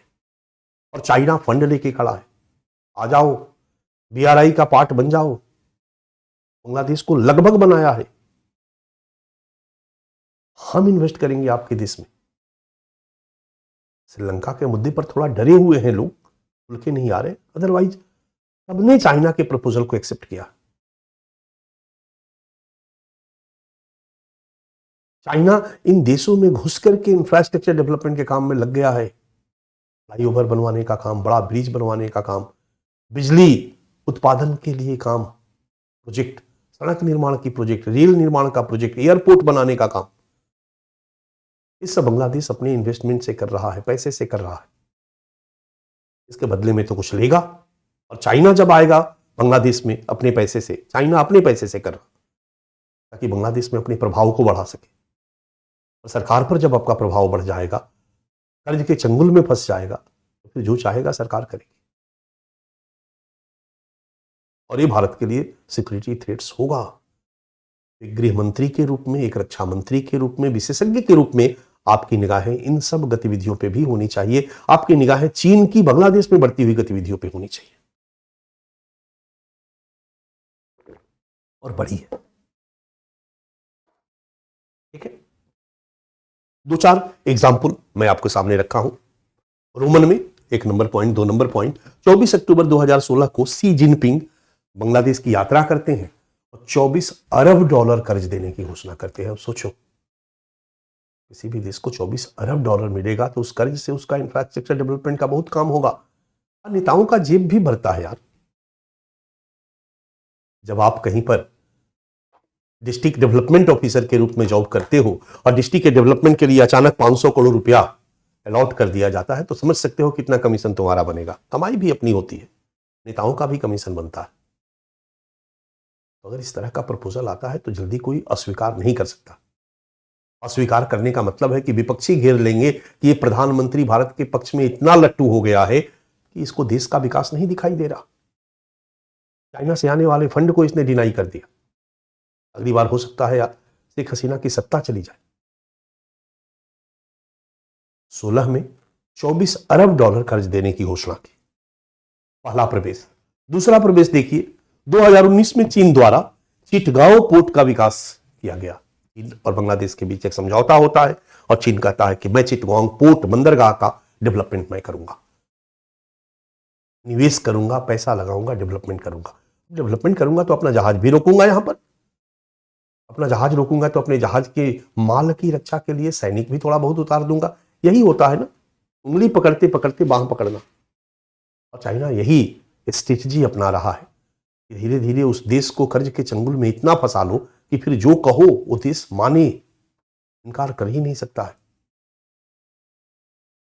हम श्रीलंका पे भी आएंगे, बांग्लादेश के बाद श्रीलंका ही चलेंगे, समुद्री सुरक्षा देखेंगे बच्चा। तो चिटगांव पोर्ट का विकास 1 जुलाई 2020 से बांग्लादेश ने चीन ने 4 समझौते पर हस्ताक्षर किए और इस समझौते में एक अद्भुत ऑफर चाइना ने दे दिया है और बांग्लादेश बहुत खुश है। आपके सामने चीन के साथ समझौता पर एमओयू पर हस्ताक्षर हो रहा बच्चा, और शेख हसीना खुश है। मतलब टोटल 8256 प्रोडक्ट पर चाइना कोई शुल्क नहीं लेगा। इसका मतलब है कि बांग्लादेश से अगर प्रोडक्ट चीन को बेचा जाएगा, चीन का कोई इंडस्ट्रीज, कोई व्यापारी, डायरेक्ट सरकार थोड़ी सब चीज को खरीदती है। हम किसी देश से सामान मंगाते हैं, हम मोबाइल का दुकान खोल दिए, होलसेलर खोल दिए और मोबाइल हमको चाइना से मंगाना है तो थोड़ी चाइना के सी जिनपिंग से मिलने जाएंगे। नो, वहां का जो भी बेचने वाला है उससे हम बेचेंगे। वहां की सरकार का जो टैक्स है वो पे करेंगे, हमारी सरकार का जो टैक्स है हम पे करेंगे, पे करके फिर वो ला करके इंडिया में हम बेचेंगे। तो बांग्लादेश का जो प्रोड्यूसर है, अगर वो चीन को कोई माल बेचता है तो चीन में जो इंपोर्ट टैक्स होगा, ड्यूटी होगा, आयात शुल्क, चीन ने कहा कि मैं बांग्लादेश से आने वाले किसी भी उत्पाद पर 0 इंपोर्ट ड्यूटी लूंगा, आयात शुल्क बिल्कुल नहीं लूंगा। यानी जो टोटल प्रोडक्ट आता है 97% जो प्रोडक्ट होगा वो 0 टैक्स पे होगा, 1 भी रुपया नहीं लिया जाए। इसका रिजल्ट क्या होगा? चीन के लोगों के लिए बांग्लादेश का प्रोडक्ट बहुत सस्ता हो जाएगा। चीन के लोगों के लिए बांग्लादेश का प्रोडक्ट बहुत सस्ता हो जाएगा तो चीन तेजी से बांग्लादेश के प्रोडक्ट को खरीदेगा, तेजी से बांग्लादेश के प्रोडक्ट को खरीदेगा तो बांग्लादेश का निर्यात बढ़ेगा, निर्यात बढ़ेगा तो वहां के लोगों को भी फायदा होगा, बांग्लादेश की सरकार को भी फायदा होगा, विकास में गति आएगी। चीन की आबादी बच्चा 142 करोड़ है, छोटी मोटी आबादी नहीं है। बांग्लादेश पूरा का पूरा अपना प्रोडक्ट बेचने लगे तो चीन में कब जाएगा। बांग्लादेश के लिए एक बहुत बड़ी अपॉर्चुनिटी है जो चीन ने दी है और 1 जुलाई 2020 से लागू हो गई।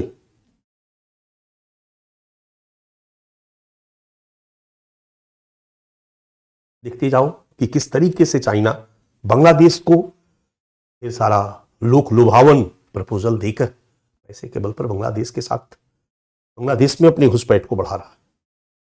जुलाई 2020 बांग्लादेश के सिलहट में चाइना ने एक एयरपोर्ट टर्मिनल बनाने के लिए चीन के साथ समझौता किया। यह भी चीन का प्रवेश है बांग्लादेश में इंफ्रास्ट्रक्चर डेवलपमेंट के रूप में। 20 मार्च 2023 में बांग्लादेश ने 1.2 अरब डॉलर की लागत वाले एक सबमरीन बेस का उद्घाटन किया, और यह सबमरीन बेस पनडुब्बी का बेस जो बंगाल की खाड़ी के पास बनाया जा रहा है, हमारे लिए भी सिक्योरिटी थ्रेट्स है, क्योंकि ये सबमरीन बेस जो है वो चीन के द्वारा दिए गए पैसे से बनाया जा रहा है, चीन की मदद से बनाया जा रहा है, चीन की मदद से बनाया जा रहा है, जिस पर भारत में चिंताएं बढ़ी है। भारत को लग रहा है कि चीनी पीपल्स लिबरेशन आर्मी पीएलए जो है वो भारत के प्रभाव क्षेत्र में घुसने का काम कर रही है, क्योंकि जब पनडुब्बी के लिए बेस बनेगा तो वहां पर चाइनीज पनडुब्बी भी रुकेगी, और भारत की सुरक्षा चिंताएं यूं ही नहीं बढ़ रही है। अमेरिका की रक्षा विभाग ने रिपोर्ट जताई है, दी है, उस रिपोर्ट में 2023 में ही रिपोर्ट आई है। इस रिपोर्ट में यह कहा गया है कि चाइना अपना सैन्य बेस बांग्लादेश में बनाना चाह रहा, उसकी प्लानिंग में है ये, और इसी प्रक्रिया में स्टेप बाय स्टेप वो बांग्लादेश पर अपने प्रभाव को बढ़ा रहा है, और एक एक चीज बांग्लादेश में घुस रहा है, और बांग्लादेश को डेवलपमेंट चाहिए। अब इसका काउंटर एक ही चीज बचता है ना बच्चा, कि भारत कहे कि हे बांग्लादेश, हम भी तुम्हारे यहां इन्वेस्ट कर रहे हैं। आजकल कहा जा रहा है ना कि म्यांमार जो है वो भारत और चीन, म्यांमार जो है न चीन के साथ पूरी तरह से है न भारत के साथ है, उसने क्या किया कि कंपटीशन करा दिया है, जो हमको देगा आओ चीन और डेवलप करो, भारत तुमसे भी हमारे संबंध अच्छे नहीं है, तुम भी डेवलप करो। अब दोनों में प्रतिस्पर्धा करा करके म्यांमार की सरकार अपने देश का विकास करवाने में लगी हुई थी। गृह युद्ध के पहले बांग्लादेश की नीति भी यही है, और अभी जनवरी 2024 में जब बांग्लादेश की प्रधानमंत्री फिर से शेख हसीना बनी है, तब से अमेरिका ने जो एक रिपोर्ट दी है वो रिपोर्ट भी चौंकाने वाली इस सेंस में है कि इस बार शेख हसीना की पॉलिसी थोड़ा सा डिफर कर रही है। इसमें कहा कि चीन चाहता है प्रभाव बढ़ाना, नो डाउट चाहता है, लेकिन अभी जो रिपोर्ट आई कि बांग्लादेश की जो पॉलिसी है वो अब यूरोप और अमेरिका से जुड़ने की है, उनके साथ जुड़ा जाए, ये हमारे लिए अच्छा है। इससे भारत ने भी कोशिश की कि हे बांग्लादेश, माना कि हम उतना पैसा नहीं दे सकते हैं जितना चीन तुम्हारे यहां इंफ्रास्ट्रक्चर डेवलपमेंट में दे सकता है, लेकिन हम उसका विकल्प खड़ा कर सकते हैं, हम कुछ दे देंगे। मान लो 20 अरब डॉलर चीन ने दिया, एक एग्जांपल दे रहा हूं, हम 5 अरब डॉलर देने में हम 5 अरब डॉलर दे देंगे, अमेरिका से कहेंगे अमेरिका भाई बड़ा तुम भारत के हित ऐसी हो तो चीन को यहां प्रवेश करने से रोको, तुम भी 8-10 अरब डॉलर दे दो, कुछ इन्वेस्टमेंट करो यहां पर डेवलपमेंट में, जापान तुम भी कर दो, ऑस्ट्रेलिया तुम भी कर दो, आप समझो। इनके सहयोग से हम चीन का विकल्प खड़ा कर सकते हैं बांग्लादेश में। भारत इसी पॉलिसी को फॉलो कर जुलाई 2020 बांग्लादेश के सिलहट में एयरपोर्ट टर्मिनल बनाने हेतु चीन का, और 20 मार्च 2023 में बांग्लादेश ने 1.2 अरब डॉलर की लागत वाले सबमरीन बेस का उद्घाटन किया, जो चीन के सहयोग से बनाया जा रहा है। जनवरी 2024, अब देखो फिर से कहानी गड़बड़ाई है, क्योंकि कहीं ना कहीं तिस्ता नदी को लेकर के भारत और बांग्लादेश के बीच एक खटास है रिश्ते में। एक तो बांग्लादेशी घुसपैठियों को लेकर के खटास था, भारत सरकार ने बाड़बंदी तेजी से शुरू कर दी है हाल के दिनों में, जब से हमारी नई सरकार आई है, श्री नरेंद्र मोदी जी की सरकार ने। सुप्रीम कोर्ट ने कहा कि भारत के बांग्लादेशी घुसपैठ जो है वो एक प्रकार का आक्रमण की समकक्ष है, इनको बिल्कुल भगाया जाए। इसी प्रक्रिया में भाजपा ने कहा कि हम भगाएंगे, और भाजपा एनआरसी लेकर आई। एनआरसी जब भाजपा लेकर के आई तो ये बड़ा क्लियर हुआ कि इन सारे घुसपैठियों को पहचान करके उनको वापस बांग्लादेश भेजा जाएगा। निश्चित तौर पर इससे बांग्लादेश की नाराजगी होगी, बांग्लादेश की सरकार नाराज हुई एनआरसी पर, शेख हसीना भी नाराजगी अपनी जाहिर करी। ये संबंध इतने प्रगाढ़ हैं कि वो नाराजगी बुरे रूप में नहीं आएगी उभर कर, लेकिन कहीं ना कहीं है। शेख हसीना को नाराज होना होगा, क्योंकि जनता यदि नाराज हो रही है भारत के इस कदम से, क्योंकि सफर तो जनता करेगी। शेख हसीना अगर नाराजगी व्यक्त नहीं करेगी तो वोट नहीं मिलेगा उनको।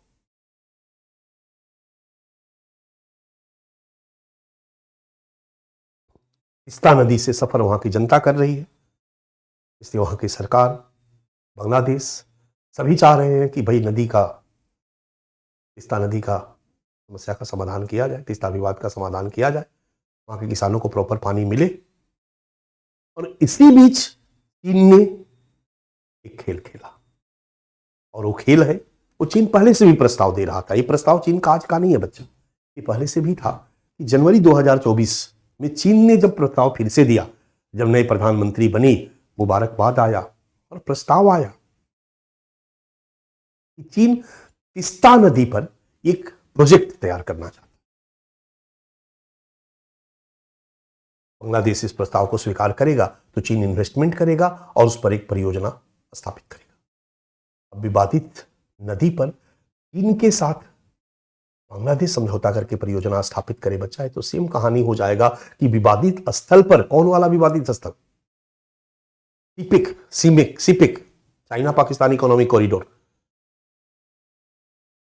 पीओके के इलाके से गुजारने का समझौता चाइना ने पाकिस्तान के साथ कर लिया। क्योंकि अगर ये कदम उठाती है बांग्लादेश, परमिशन देती है, तो भारत और बांग्लादेश के बीच संबंधों में एक बड़ा खटास दरार लेकर के आएगा। और सबसे आश्चर्य की बात है कि जब स्टेटमेंट आया बधाई के बाद चाइना की तरफ से, तो बांग्लादेश की तरफ से स्टेटमेंट आया अधिकारियों के द्वारा कि बांग्लादेश सरकार इस पर विचार कर रही है।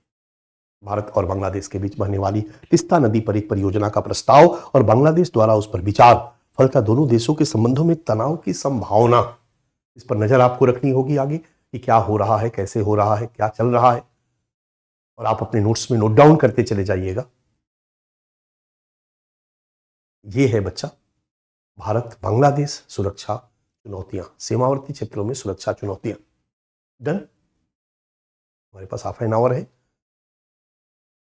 तो हम लोग अगले एपिसोड पे जाते हैं। भारत बांग्लादेश सीमा सुरक्षा प्रबंधन। हमने बांग्लादेश सीमा पर सुरक्षा प्रबंधन के लिए क्या किया, समस्या तो लगभग समझ में आ गया होगा। सीमा खुला, जिससे तस्करी, हथियारों की, ड्रग्स की, नकली नोट की, लड़कियों की तस्करी एक बड़ी समस्या है। अवैध घुसपैठ दूसरी बड़ी समस्या है। आतंकी अलगाववादियों का घुसपैठ तीसरी बड़ी समस्या है। रोहिंग्या घुसपैठ चौथी बड़ी समस्या है। विवाद एक समस्या है, धीरे धीरे हम निपटा रहे हैं, निपटाने का प्रयास किया है, निपटाना बाकी है। तो हमने प्रबंधन में क्या क्या किया है। चीन का प्रवेश एक नई समस्या के रूप में उभर कर सामने आई है।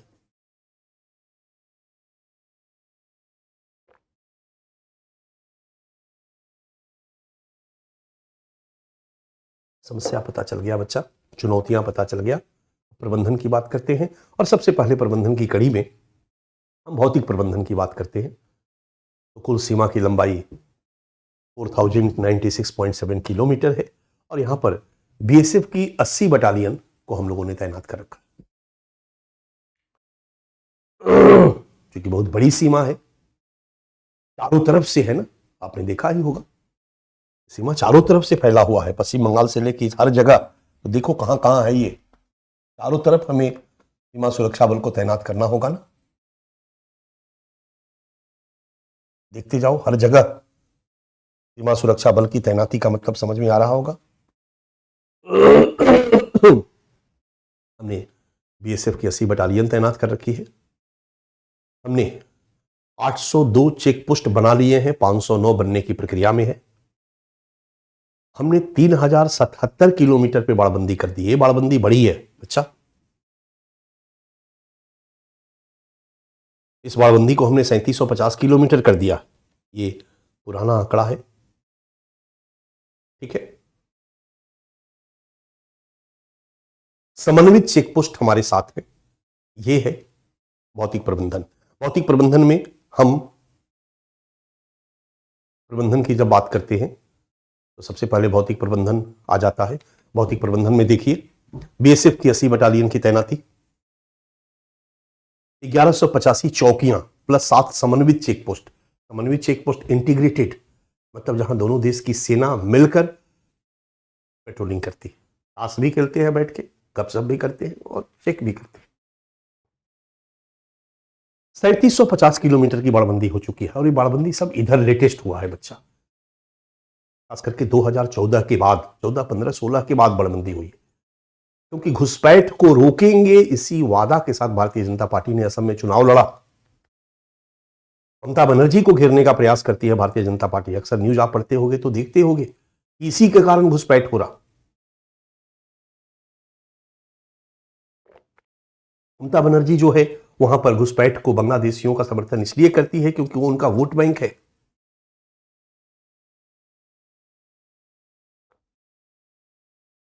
और इसी घुसपैठ को रोकने के नाम पर चुनाव जीती भारतीय जनता पार्टी असम में।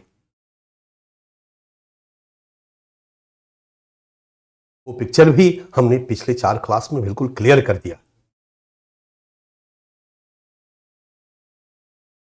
इससे जब से ये सरकार आई है तब से बाड़बंदी तेज हुई है और सुप्रीम कोर्ट ने बाड़बंदी का आदेश दिया। जब सुप्रीम कोर्ट ने अवैध घुसपैठ पर सुप्रीम कोर्ट ने कहा कि आक्रमण के समकक्ष है और सरकार जल्दी से जल्दी भारत बांग्लादेश सीमा को सील करे, बंद करे, घुसपैठ को बंद करे, तब से सरकार ने भारत बांग्लादेश सीमा की पूरी सीमा पर बाड़बंदी का प्लान शुरू कर दिया। और अभी तक 3750 किलोमीटर मतलब लगभग बाड़बंदी हो चुकी है। लगभग 4096 किलोमीटर सीमा है, 4096.7, और उसमें 3750 मतलब बच गया 250 और प्लस 96, तो 350 किलोमीटर की सीमा मात्र बची हुई है। 3750 किलोमीटर सीमा पर बाड़बंदी हो चुकी है बच्चा। इसमें से 2024 तक पूरे 4233 किलोमीटर और 48 किलोमीटर लेजर बाड़बंदी का प्लान है। 2024 तक 4223 किलोमीटर का टारगेट ये बाड़बंदी कर देना है। 48 किलोमीटर पे लेजर बाड़बंदी होगी, यानी वो जहां पर बाढ़ नहीं बनाया जा सकता। मैप में बाढ़ दिख रहा होगा आपको, ये है बाड़बंदी भारत बांग्लादेश सीमा पर। वहां पर लेजर वाली बाड़बंदी की बात मैंने की है। ये जो रेड कलर का दिख रहा है लेजर बाड़बंदी है। इसके अलावा सीमावर्ती क्षेत्रों में फ्लड लाइट की व्यवस्था 2682 किलोमीटर सीमा पर फ्लड लाइट लगाई जा चुकी है और 2024 तक 3077 किलोमीटर तक फ्लड लाइट लगाने का लक्ष्य रखा गया। यानी और 2-4 सालों में पूरे सीमा पर लाइट जलती रहेगी, पेट्रोलिंग करते रहेंगे हमारे सीमा सुरक्षा बल, बीएसएफ के जवान।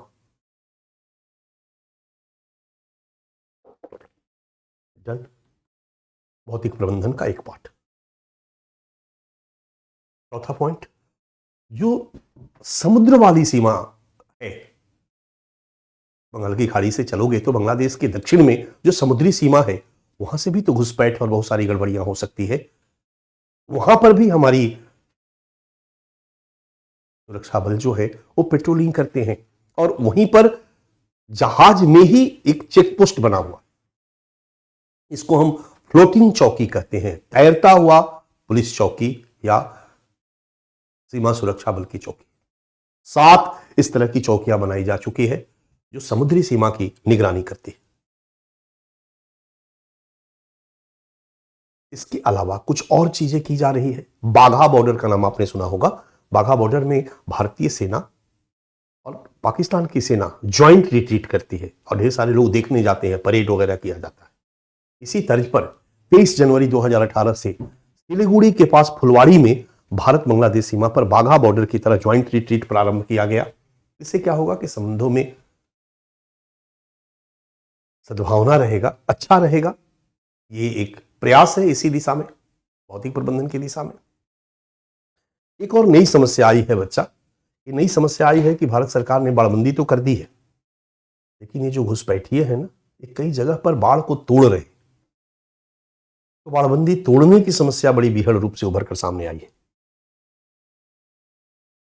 और हमारे सुरक्षा बलों पर हमले करने की समस्या। जो तस्कर है, उनके गिरोह के लोग हैं, वो हमारे सुरक्षा बलों पर हमले कर रहे हैं और जगह जगह बाड़ों को तोड़ दे रहे हैं, तोड़ के उसमें घुसपैठ कर रहे हैं।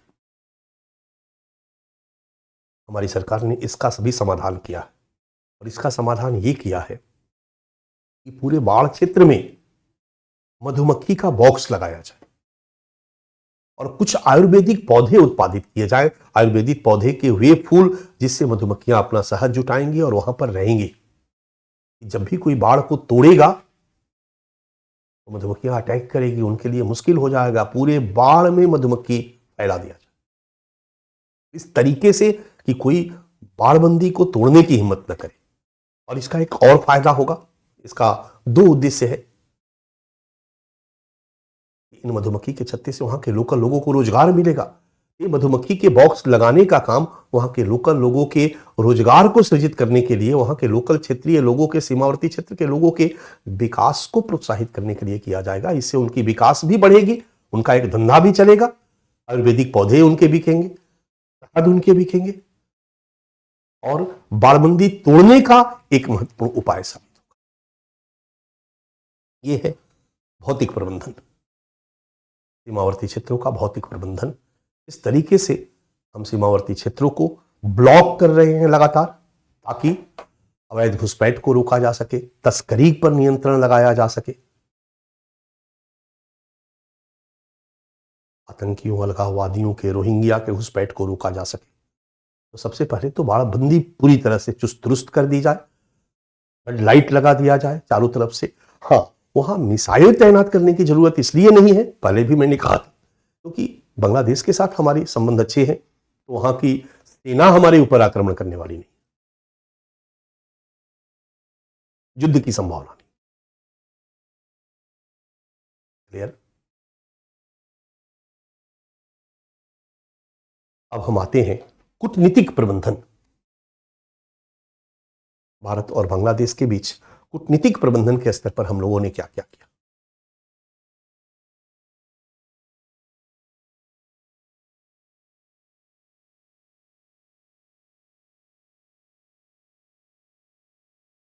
मैं कूटनीतिक प्रबंधन का क्लास, क्योंकि मैं देख रहा हूं कि समय निर्धारित सीमा पार न करे,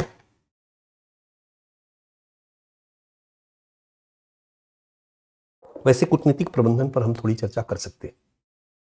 ठीक है।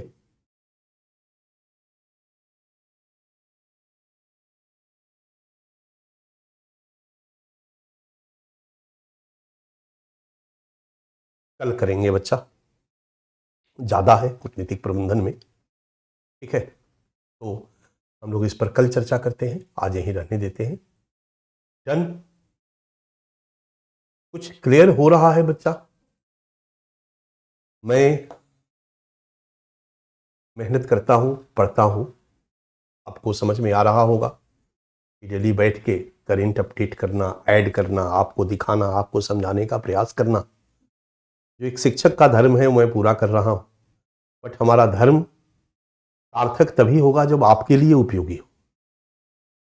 मैं तो पूरा ताकत लगा रहा हूं, यूपीएससी के लेवल के साथ कहीं कोई कॉम्प्रोमाइज नहीं किया जाए, आपको ज्ञान भर दिया जाए, ताकि आप यूपीएससी के द्वारा संचालित परीक्षाओं को पास कर सके। बट हमारा प्रयास आप तक पहुंच रहा है कि नहीं पहुंच रहा है, समझ में आ रहा है कि नहीं आ रहा है। मैं चाहूंगा कि आज 5 मिनट का समय है, आपसे आपका फीडबैक लो।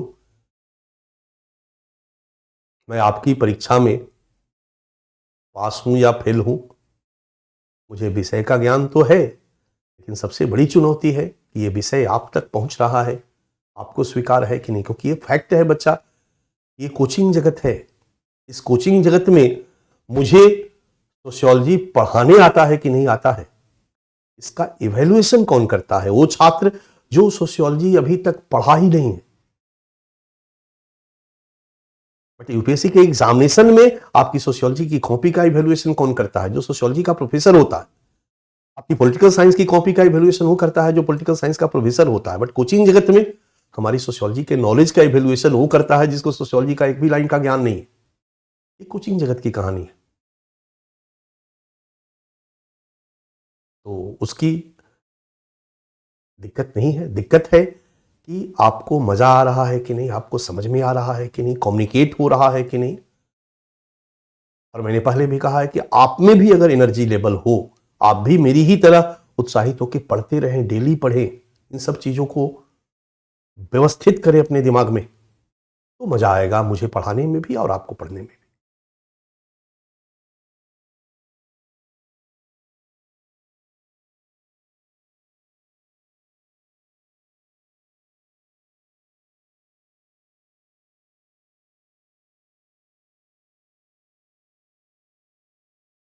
दिमाग में रखो, आंसर राइट करो, नोट्स बनाने की जरूरत नहीं बच्चा, इसको आंसर राइट करो। मैंने सारी चीजें तुम्हें दे दी, मैंने सारी चीजें तुम्हें दे दी। तुम जहां भी रह रहे हो ना, तुम्हारे अगल बगल चारों तरफ बच्चे कहीं ना कहीं किसी न किसी जगह से पढ़ रहे।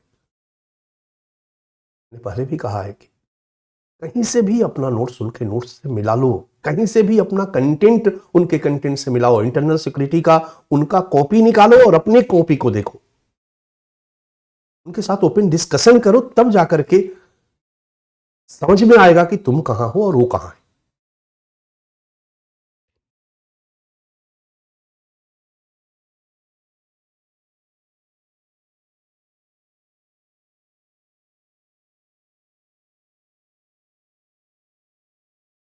क्वेश्चन आएगा बच्चा, क्वेश्चन तो मैं अभी करने वाला हूं। आप डांट भी नहीं रहे, सर थोड़ी दिक्कत हो रही है, आप डांट भी नहीं रहे।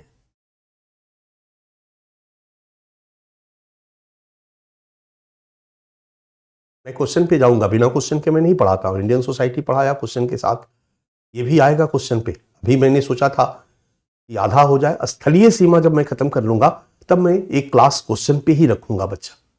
प्रीवियस ईयर क्वेश्चन, जो भी क्वेश्चन बन सकते हैं इन क्षेत्र में, तो क्वेश्चन पे चर्चा मैं करूंगा। ओके,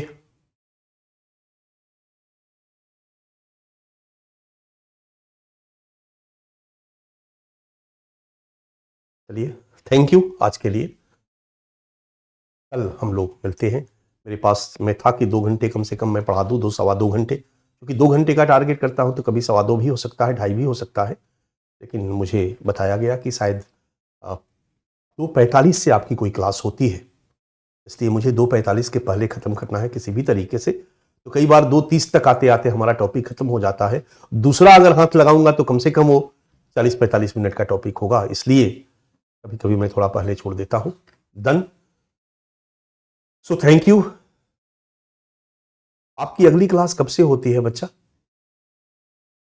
चलिए, मैं मैनेजमेंट से बात कर लूंगा, अगर जहां स्कोप मिलेगा तो मैं थोड़ा लंबा क्लास ले लूंगा। ओके, तो thank you, thank you, thank you very much.